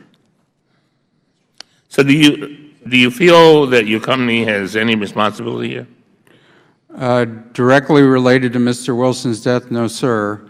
Obviously, some information has been presented here that we need to look into. So you don't think there's anything you could have done better? Your company could have done better? We did what was required by the contract. We're interested in working with FEMA to see if there's any patterns that could be improved. So you said you did what was required by the contract, and an 84-year-old man is dead,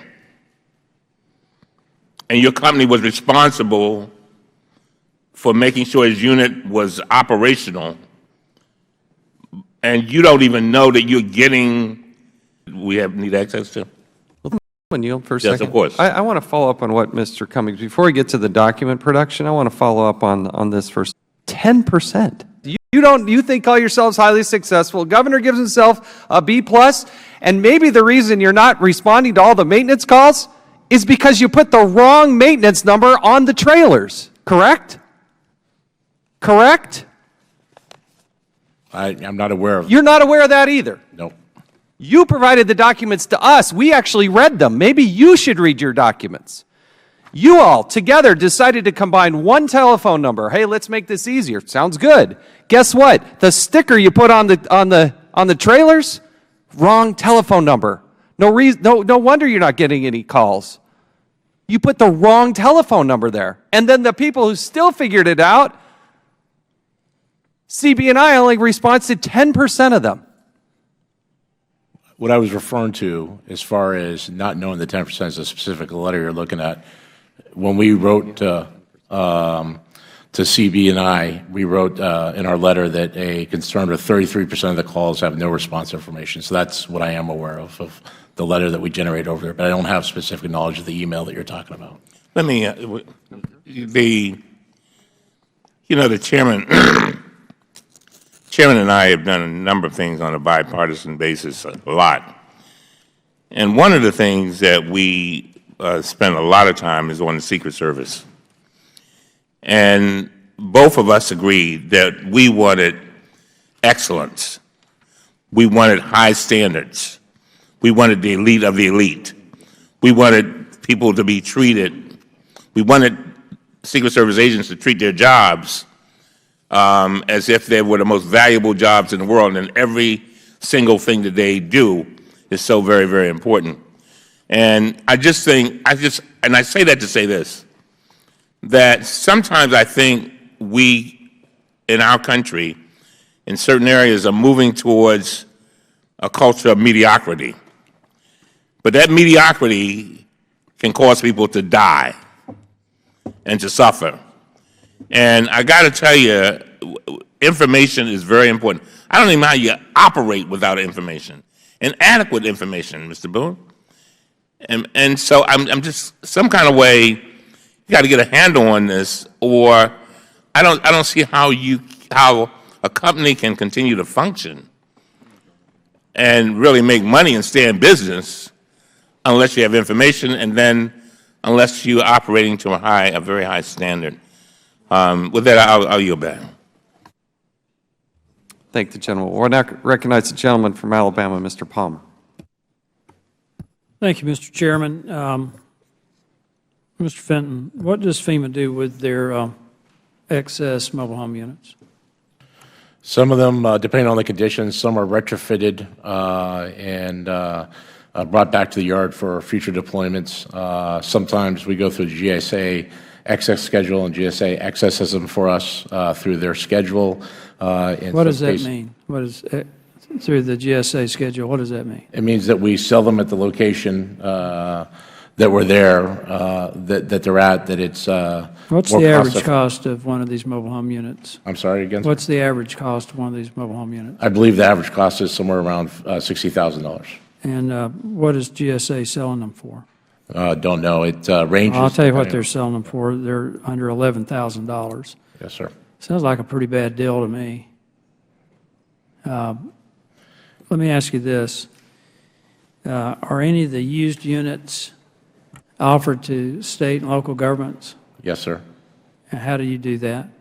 Going through the GSA excess schedule, it goes through a number of steps where we look at purchasing, the potential for to go to states, local governments, nonprofits eventually. So you go down that. It's in the GSA regulations of how to access accountable property. How does GSA contact a state emergency management agency?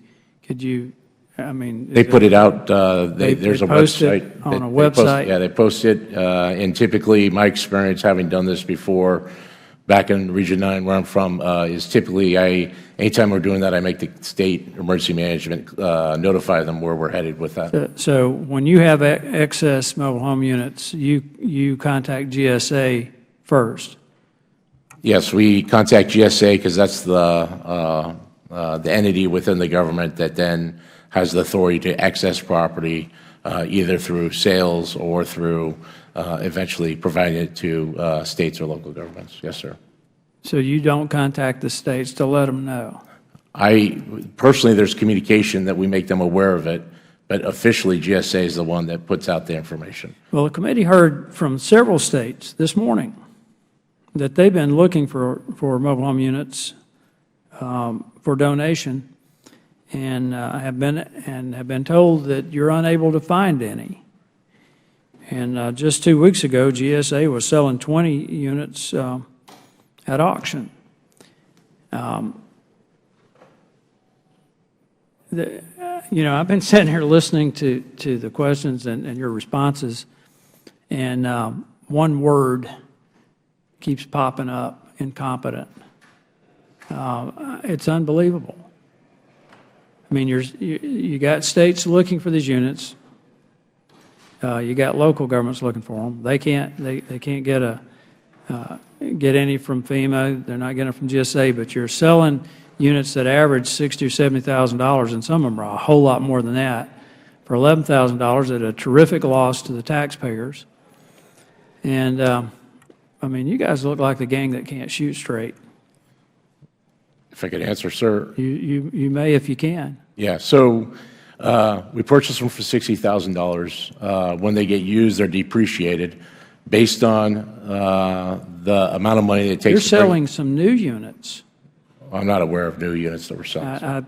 I looked it up while I was sitting here listening to you.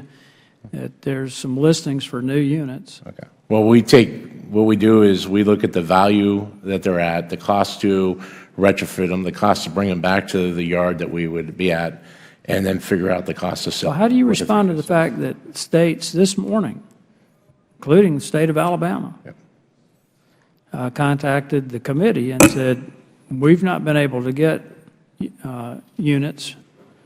We have to go through the process with GSA to see if we could sell them first. If no one wants them on that market. You have to see if you can sell them first before you would donate them to a state? Correct. Yep. You can't offer, if you can't give the state the option to buy a unit? Yeah, the state can buy the unit, but it would be through that same process. Just recently, I did a mobile home program in California where we ended up giving 70 mobile homes to the state of California. You didn't say that again? I said back in my Region 9, before being acting administrator for the last couple of months, I had a mobile home program in California from the fires, and we ended up providing 70 mobile homes to California in that event. So in that event, after we went through the mobile home program and we had mobile homes returned and we had excess that we ordered, we went ahead and rather than ship them back to Selma, we went ahead and provided them to the state of California, which were used on another fire through the state. Well, again, listening to the testimony this morning, it's disturbing to me, Mr. Chairman, that a federal agency has failed in so many respects. And I think maybe we need to look at this process. We need to make some corrections and see if we can't be a little bit more responsive, or actually a lot more responsive to the state and local governments when they have needs like this. I yield back. Thank the gentleman. We'll now recognize the gentleman from Louisiana, Mr. Graves. Thank you, Mr. Chairman. I'd like to thank you and Ranking Member Cummings for your time and effort here on this flood. This is not something that is just relegated to Louisiana. This, unfortunately, is a flood disaster that is going to have repercussions around the country on many folks if we allow this type of incompetence to continue. This is not the first flood, yet in many instances it appears that some of the reactions to this makes it look like this is the first disaster we've ever seen as a country, and it's awful. Mr. Fenton, I'm not sure what Administrator Fenton, I'm not sure what grade you'd give FEMA. I've ridden out disasters with you all before. The performance I've seen here is one of the worst, unfortunately, one of the worst I've ever seen. And I think it absolutely has exacerbated the impact on the flood victims. Specifically, when you look at what happened after the flood, community members came together, and I mean, literally, I watched people give their shirts off their back because people had just wet clothes because they came out in a boat or whatever else. Literally took the shirt off their back, literally took food out of their freezer, literally housed strangers in their homes, businesses, churches, elsewhere. This disaster would have been if it were not for the amazing people that came together to rescue one another and to help one another recover. And unfortunately, when FEMA came in, we saw an abrupt halting of that progress and restoration following this flood. And unfortunately, that's continuing today.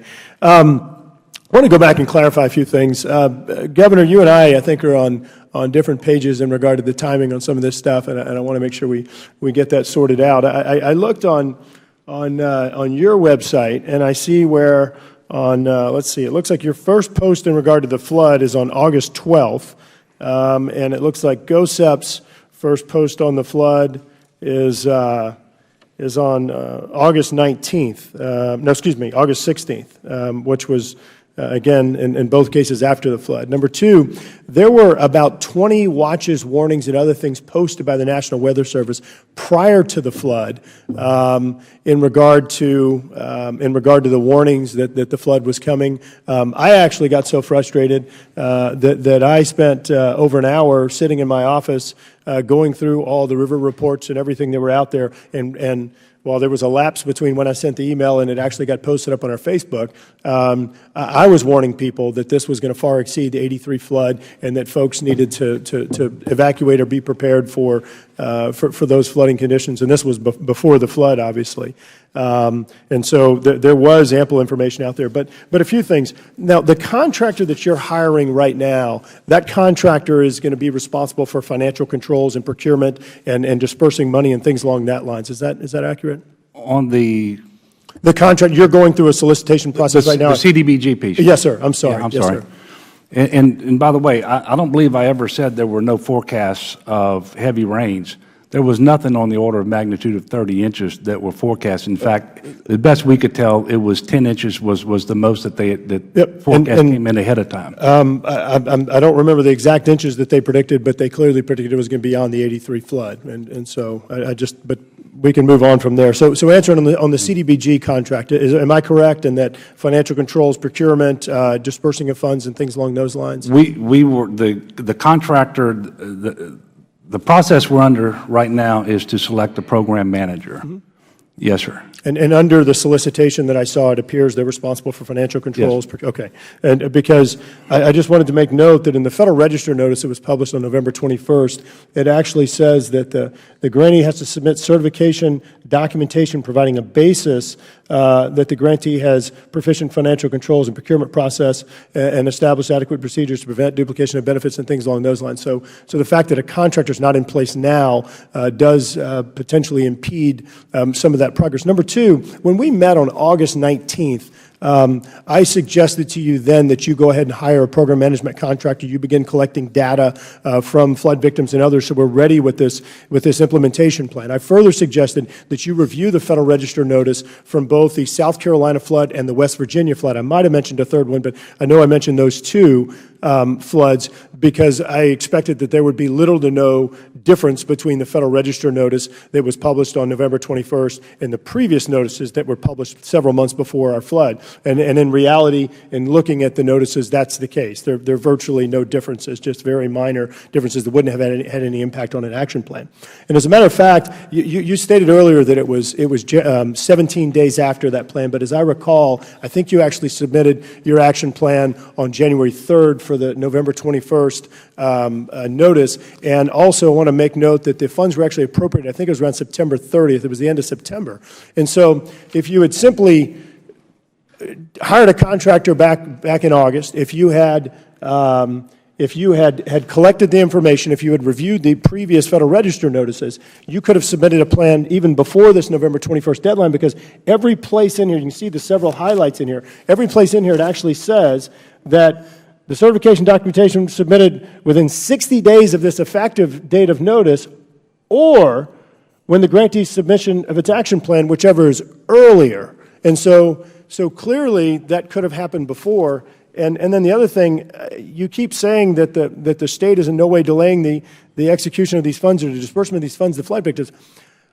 There's not a contractor in place. There's not a mechanism to disperse funds. Governor, look, you and I represent the same people, and I was very concerned on Friday when you suggested that I was doing this for politics. We represent the same people, Governor, and I'm going around meeting with these people who are literally living in tents, living in uninsulated homes, don't have their businesses opened up. Livingston Parish has an article in the paper talking about the number of people that aren't reapplying for business licenses. I don't have any desire other than to get people back in their homes, and I'm simply venting that frustration from them. You care to respond? I'm certainly happy to respond. First of all, the submission of the state action plan for the first $438 million appropriation was historically fast. And we can look and say you could have possibly done this. The fact of the matter, it was historically fast. The second submission was even faster, and in fact fast enough that the grant agreement included both of those appropriations, but that money is still not yet available. The money became obligated yesterday, Congressman. Governor, you had Mr. Cartwright earlier cite the February 14th letter. This approved the first $438 million. If a contractor was in place, the funds could have been distributed based on the $438 million. The state made that is not true, Congressman. That is not true. You cannot distribute money before you have it. We don't have it because the grant agreement... Because you submitted an amendment and told them to combine the December and September appropriations, which delayed it, Governor. Which is also not true. We didn't tell anybody to combine it. We were asked by HUD to combine the two. Once we got the second action plan submitted so quickly as an amendment to the first one, they believed it made sense to combine the two. We said we're okay doing that, but not if the first appropriation is delayed, but by speeding up the availability of the second appropriation, which is exactly what happened. That first appropriation under the original timeline wasn't going to be available until sometime in May. We executed the grant agreement on it this past Friday. It also included the second appropriation. So now we have the $1.6 billion available all at one time, which is going to be very helpful to address one of your earlier concerns that I share about low to moderate income and the percentage of homeowners that we're going to be able to help beyond that category. But it's historically fast. The money is not yet available. There is nothing we could have done before today that would have made the money available to put into homeowners' homes in terms of repairs before the line of credit is established.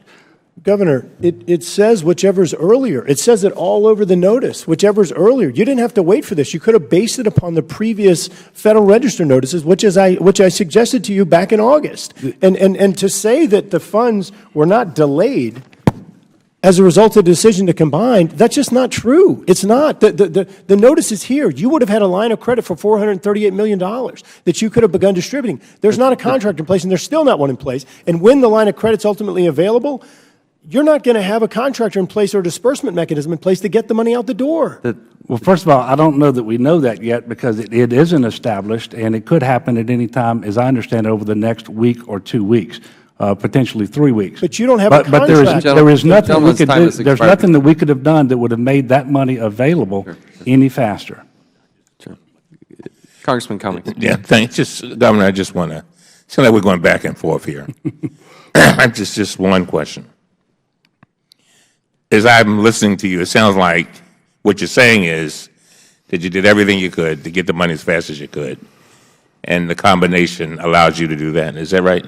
Well, it does. And the other thing that I would like to point out again, the other state grantees that were appropriated money in September have not submitted their first action plan. We've actually submitted two. And the second appropriation was then consolidated with the first one in terms of that grant agreement, so that we executed the grant agreement last Friday, HUD executed it yesterday, and so for the first time, the money is actually obligated. But if you look at the normal timeline associated with this, Congressman Cummings, that first appropriation would not have been available in a line of credit until sometime in May. Okay. We're going to beat that deadline. And at the same time, we will have the full $1.6 billion, not just the first $438 million. All right, thank you. Thank you. I'll now recognize myself. Governor, to say that this is historically fast, I mean, come on. It's April. This thing happened in August of last year. If you have documentation from HUD suggesting that you do something to combine, or that something that would slow this down, or please provide that to this committee. I think this is a combination of failure at the state level, but I think there's also a lot of failure at the federal government level. And I want to try to, and I know Mr. Cummings and others feels this way too, this is as Congressman Graves is talking about, this is not the first time these things have happened. Mr. Fenton, Congress appropriates how much money to you on an annual basis? Just an annual appropriation. Including DRF, and so just for the disaster relief fund, I think it's $7–8 billion a year, just the disaster relief fund, and then plus we have money for flood insurance, which is mostly through the policies, and then another couple billion on top of that. So you get about $15 billion. Yeah, about $15 billion when you add it all up, all the different. And I got to tell you, $15 billion a year to do what? Be ready if there's a disaster. Were you ready for this one? Well, we always can do better. And I think you've pointed out a number of areas where we can do better. I think what happens in the bigger events and these large events, whether it be this event, Louisiana, or Katrina, that it maximizes our capability and the throughput that we have. So when our throughput for mobile homes is about, I think on average, the best I saw was about 41 a day, it doesn't meet the huge numbers when you have 4,500 people ultimately that needed mobile homes. Okay, so let's put that chart back up on the mobile housing units. This is this event. We have this chart. I mean, those numbers don't ramp up till the end of the year. And they don't even get close to what we need until February.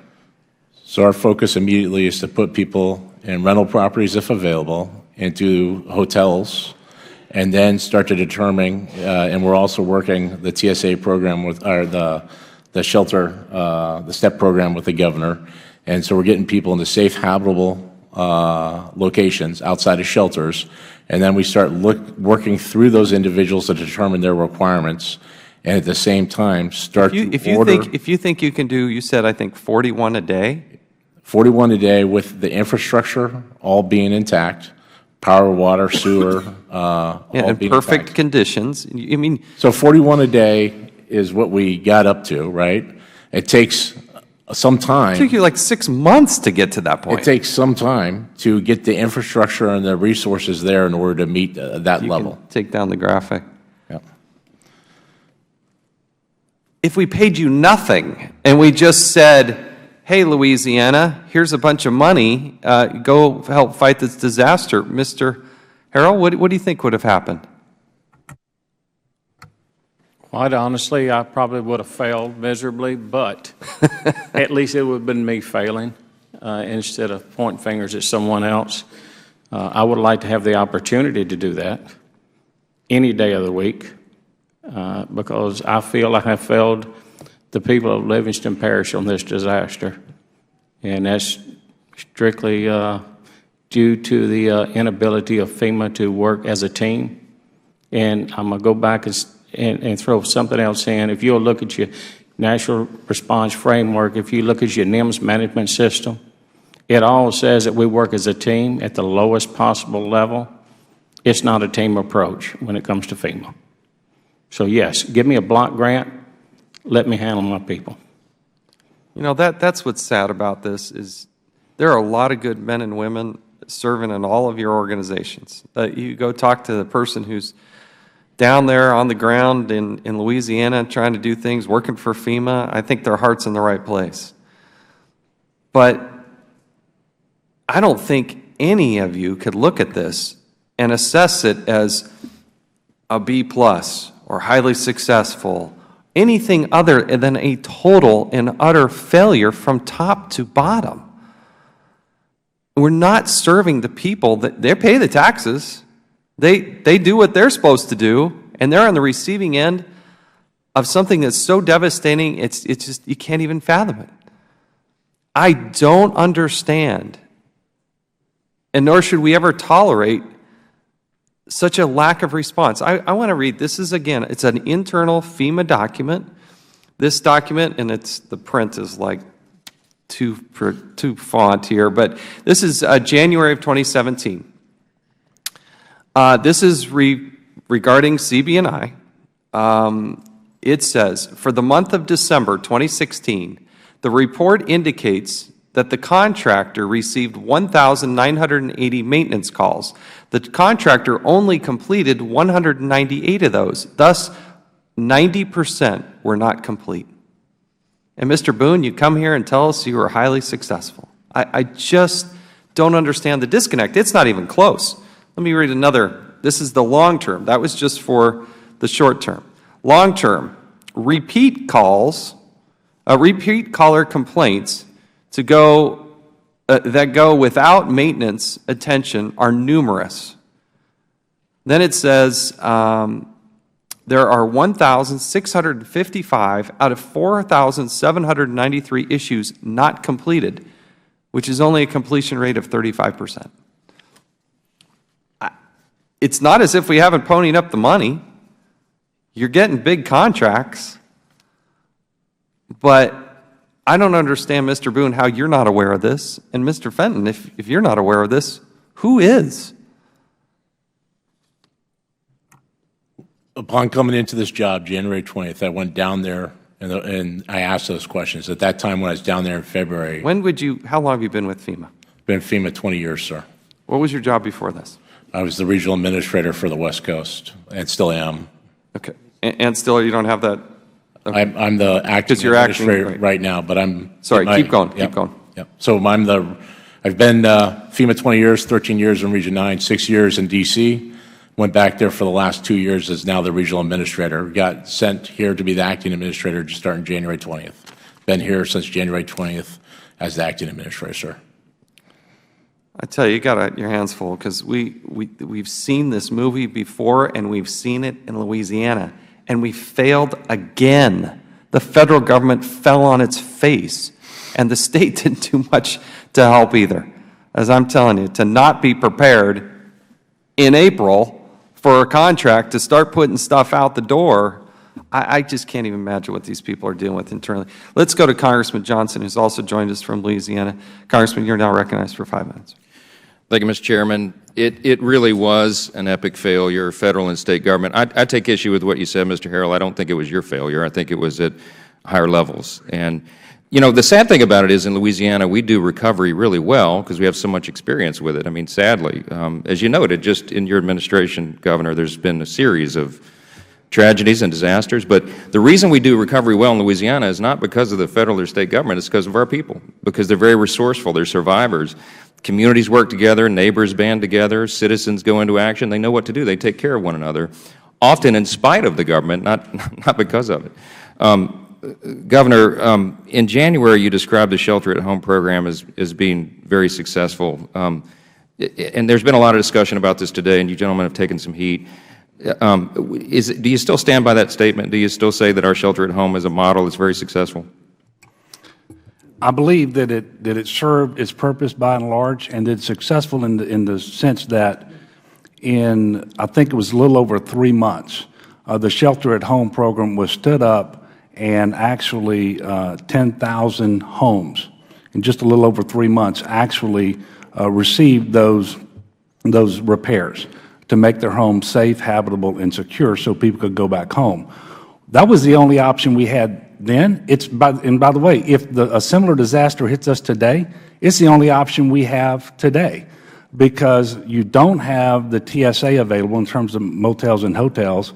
The rental assistance isn't available because you don't have the units there, the capacity, and MHUs are too slow coming and actually cost too much. But if you look at the fact that 3,000 families were in hotels, we paid $46 million for that, and we actually got 11,000 homes done under shelter at home. And the most important thing was those individuals were able to stay in their communities where they live and work, so that businesses had employees and customers, schools had students and teachers, churches had parishioners on Sunday. And so given the concerns that we had, I would say that it was largely successful. Certainly not perfect. We would much rather have engaged in much better repairs in terms of not being limited to temporary repairs, for example. Well, and part of the purpose of this exercise is so that we can all learn by the mistakes and make improvements. So heaven forbid something of this scale happens again, we can do it better. So, you know, I don't know that everybody agrees with the assessment, Governor, and I'm basing this in part on this past December. You know, the state surveyed over 2,000 people that were involved, about a fifth of the homeowners that were using the shelter-at-home program. And the Advocate had a report that said 46% of them, almost half, said they'd not returned home at that point, and they were citing shoddy repairs and questionable living conditions. So, I mean, I know that there's been some improvement since that time, but still, I think we've got a real perception problem, and I'm not sure how to overcome that. There's also numerous reports of infamous overbilling for services and products and even charges for work that was never done. I know all of you are aware of that. My question is, and my real concern always is about good stewardship of taxpayer dollars and wise use of that and eliminating fraud, waste, and abuse. So apparently there's a lot of fraud involved in this. What happens if the state receives a complaint about fraud of that magnitude? You know, for example, billing for charges that were never provided, services. Well, at that point in time, if the state receives that information, we would call in AECOM, find out the specific contractor that engaged in the repairs on that particular home, look at the scope of work that was authorized, the scope of work that was done, and the inspection, the final inspection, to see if it matched up and if the work was truly performed. How many outstanding cases of fraud against the shelter-at-home program are being investigated now? Do you know?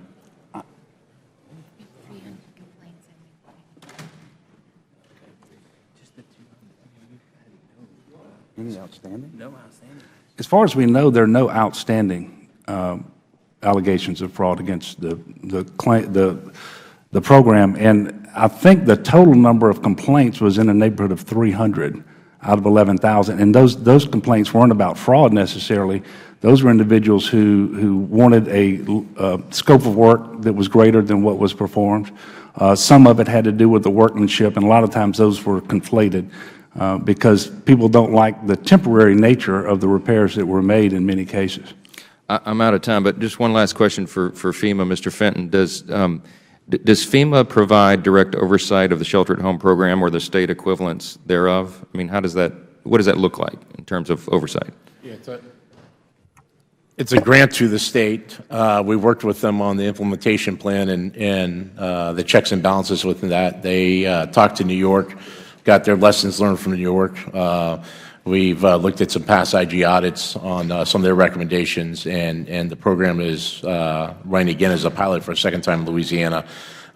We provide a grant through our public assistance program, so eventually there'll be a project worksheet for this where we cost share it, and we provide oversight of those dollars going down to the state and ensure that they're doing the work. This is the last question, and I'm just going to ask you for the record today.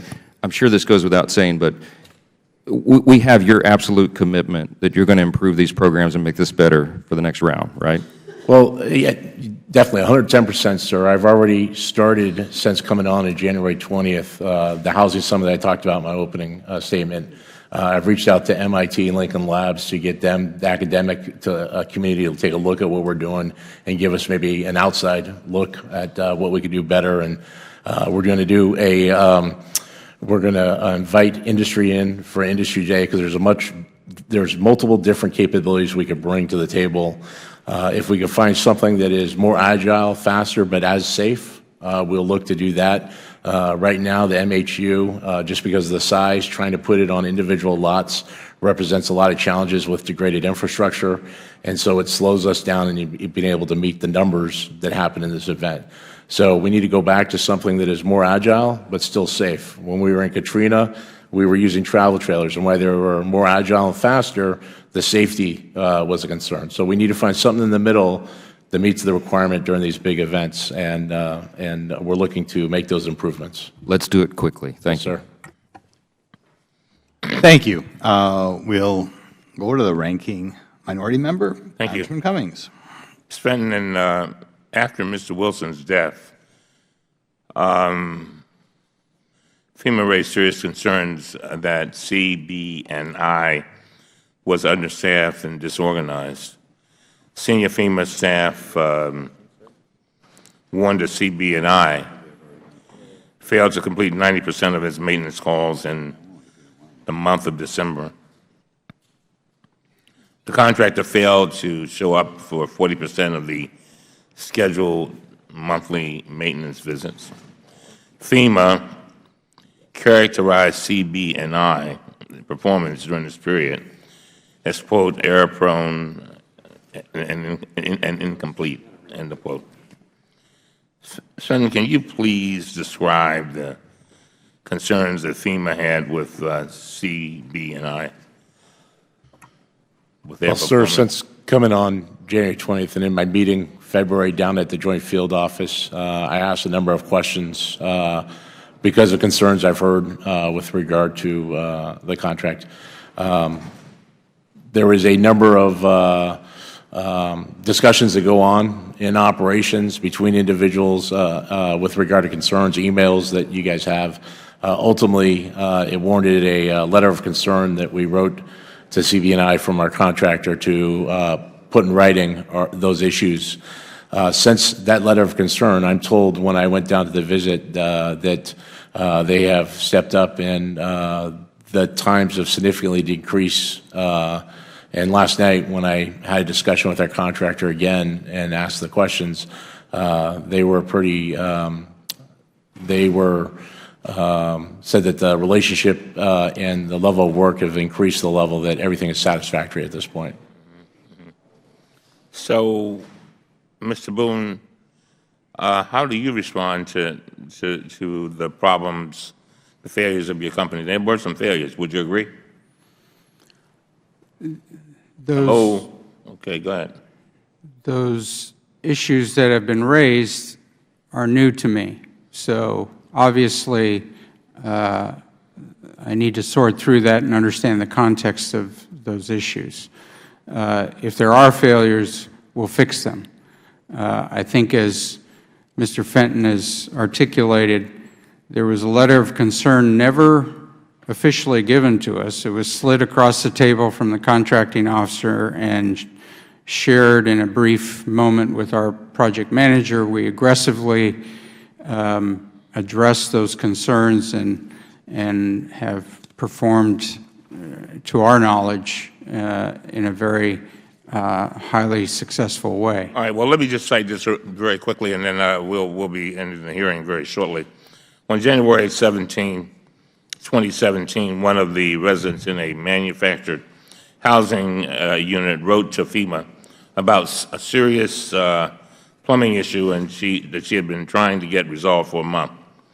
When she called CB&I's maintenance line, she found that, and I quote, it basically is a helpline, a help desk ticket center with no calls back, end of quote. She was so frustrated with CB&I's lack of response that her husband rented a drain camera to prove that the sewer pipe had burst and sent the pictures of the damaged pipes to CB&I. After several more days of waiting, CB&I finally dispatched the contractor to the unit. She explained that the subcontractor and I, quote, assessed it, looked at our video, wrote up the paperwork, end of quote. But then the technician left without fixing the problem. Mr. Boone, why didn't your company fix the problem? Is that unusual?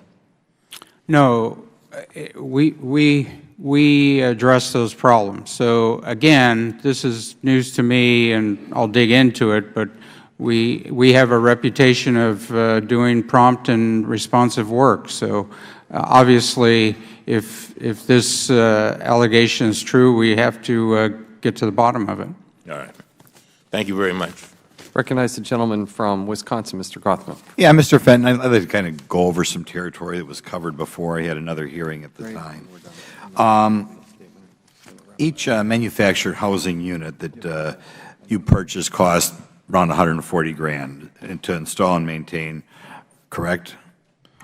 The full wraparound cost to put a manufactured housing unit on an individual's property is 129, is what I'm told. 149 if we have to put it on a different lot. That includes the purchase of the unit, the hauling to the location, the installation cost, and then eventually the deactivation. And some people would buy these on their own? Some people may buy them on their own.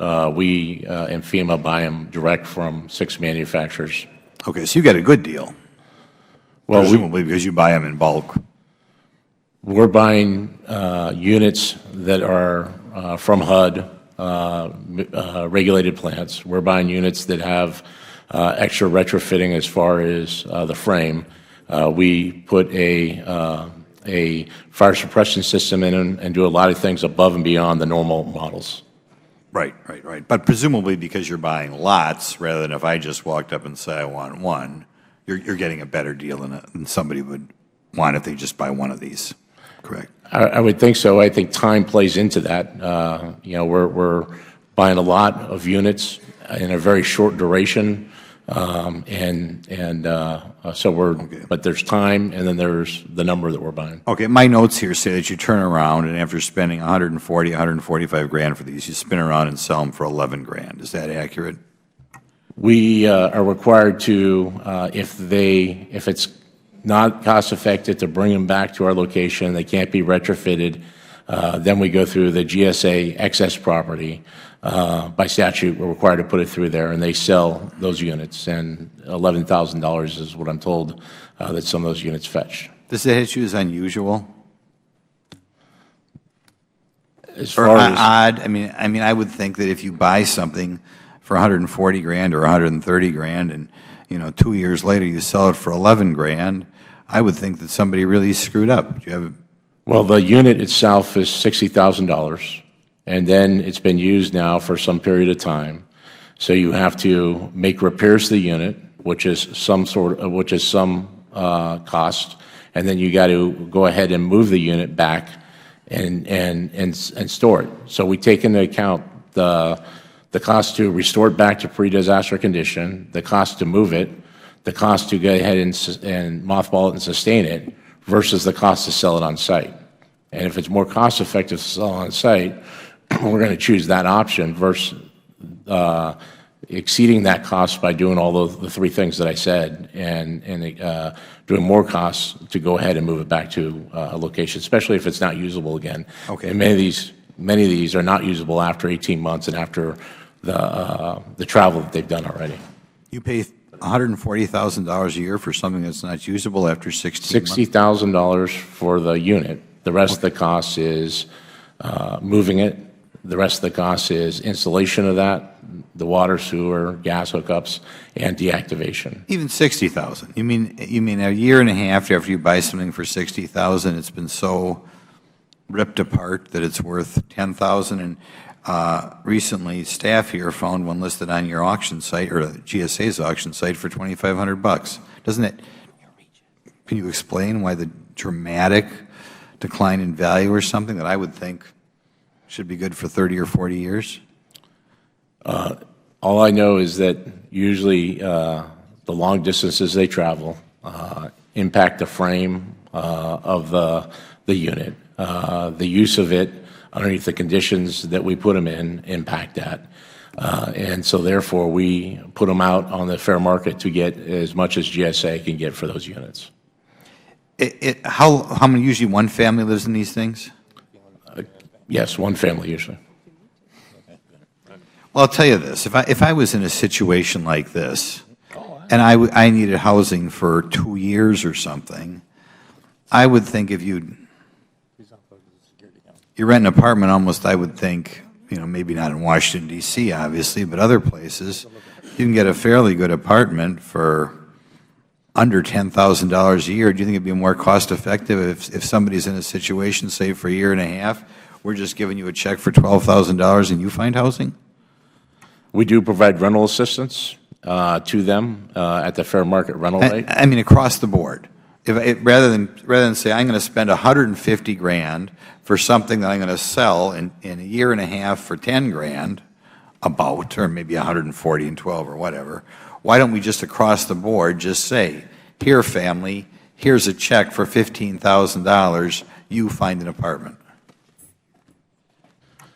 I think we should look at many options to do that. The case, though, is that if you want the individual to stay within that community and you want to reestablish that community, if there's no resources available in that community, because we are providing rental assistance, we are providing hoteling assistance, and the reason why we're going to manufactured homes is because there are those other two options are either not available or the individual wants to move back to their home to make repairs. So giving someone a grant is an option. We're glad to look at that and discuss that as an option, but I'm not sure it takes care of the issue. Well, my time is up. I'm just saying, you know, wherever I am today, I find people who are driving a half hour, 50 minutes to work. So, but thanks. Yep. Recognize Mr. Graves for 5 minutes. Thank you, Mr. Chairman. I just want to follow up on a few things. One, Mr. Fenton, look, you inherited this mess. I know that you've been out west and that you came in, and certainly there's been a lot of frustration aimed at you, but I know that you weren't responsible for these decisions, and I just wanted to make that clear. I know that you came in an acting role after this, and a lot of the frustrations we had during the peak of the flood were not your responsibility. Unfortunately, the committee did invite Mr. Fugate to come testify at the last hearing, and he did not come, and I just wanted to distinguish that fact. But one thing I want to reiterate. You cannot allow for these type of failures to continue in future disasters, in this one and in future disasters. We're re-victimizing disaster victims. It's not okay. Number two, we're fleecing taxpayers. The cost of these trailers, whenever local trailer dealers, and Mr. Fenton, one thing I want to point out, Jason R., the Livingston Parish Sheriff, came to us and said that for $35,000, if I remember correctly, per trailer, they could set up a trailer park for his deputies because they needed stability, he needed law enforcement. I called the secretary, I called the deputy secretary, I tried Mr. Fugate several times, never heard back from him, had conference calls with a deputy and with the secretary about this, and repeatedly they rejected it. In turn, they instead paid 150 grand per trailer. Right now, Sheriff Ard, I think, is selling back some of those trailers, and again, my number's ballpark, about $25,000, or a net payment from FEMA or for the Sheriff's Office for $10,000. Y'all are refusing to reimburse him. So you're opting to spend $150,000 instead of $10,000. How do you go stand up in front of taxpayers with a $20 trillion debt and defend those decisions? Governor, I want to clarify on or just make a statement on shelter at home.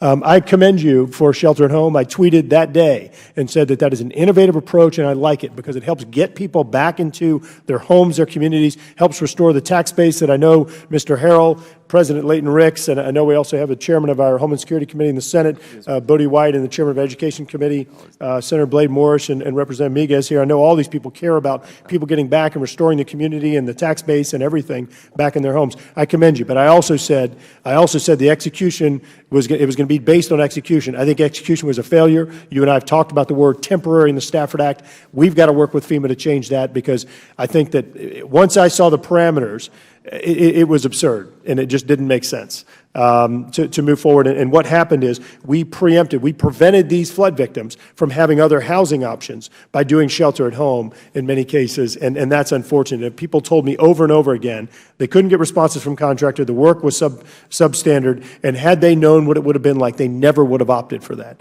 Lastly,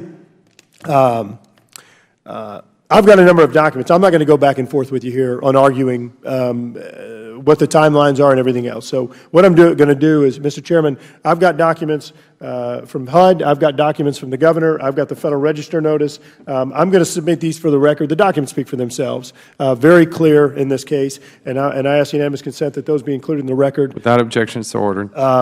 And at the end of the day, and it doesn't matter, you know, again, Mr. Harrell, Mr. Boone, Administrator Fenton, Governor, this whole thing is about people. It's about people. And the decisions that you have to make at the end of the day, you need to be thinking about those where you can stand up in front of people and defend the decisions that are being made. And what ends up happening is that a lot of the decisions are absolutely decisions that can't be defended. I think about it all the time. Well, I've got to defend this at a town hall meeting, standing up at a town hall meeting and defending it to constituents. And a lot of these decisions simply can't be defended, whether it's the amount of time it's taken from a September appropriation that's not going to get out the door until probably May, or it's trailers that have taken 6 months to get to people after this flood, or it's the fleecing of taxpayers. It's absolutely unacceptable, and you can't defend these actions. And so people can say that this manual, this regulation, whatever, those things in the wake of a disaster or in the peak of a disaster, you've got to do what's right. And over again, I remember being in disasters, being in unified command in the state of Louisiana. In some cases, you've got to say, I'm going to do what's right versus what this manual says, because no two disasters are the same. Manuals in some cases and regulations can't anticipate the unique conditions, and FEMA gets so wrapped around the axle. Watching the inefficiencies there was infuriating, and unfortunately, in many cases, they're continuing on, and these people are being re-victimized. So for the tens of thousands of people that are still displaced, tens of thousands that are still displaced today, we need to do a better job getting them back into their communities. And we need to make sure that none of this ever happens again. Yield back. Thank the gentleman. Now recognize Mr. Cummings. I just want to submit a letter for the record. Mr. Cartwright referred to this letter dated February 14, 2017, from the U.S. Department of Housing and Urban Development, the one complimenting the governor on his... Without objection, so ordered. You all have this? Yeah. That's all. Gentleman yields back. As we close here, I want to thank you all for being here and participating. I think what Mr. Graves pointed out is a very good summary of the problem and the situation that we have. I really do commend the Livingston Parish Sheriff, who took care of his deputies, you know, and you got to take a good hard look, Mr. Fenton, because here's a sheriff who's got to take care of his deputies, because he knows if you take care of his deputies, deputies can help take care of other people. Somehow, some way, he went out and bought things at $35,000 a piece, and you, FEMA, are buying them at $150,000 and taking 6 months to do it. Something dramatically wrong there. Mr. Harrell, I want to give you the last word here. You live there. You deal with this. You put your heart and soul into this, I know. What are the closing comments, things you want all of us to hear? And then we'll close this hearing. 2 words, FEMA reform. It's that simple. But don't do it in Washington. Don't do it at the regional level. Get it down to the state, get it down to the local level. Let us have input. We don't have it. We try to follow the guidance that FEMA puts out on every document they have. We do it. FEMA does not do it. That's all I'm asking, FEMA reform. It's that simple. I'd like to play a part in it. I think a lot of emergency managers across the country would like to play a part in it. That's my goal. We hear you. Thank you. And I appreciate that doing that. And to the men and women who suffered through that, who responded and helped their neighbors, God bless you. Again, thank you for this hearing. It's very productive. The committee stands adjourned.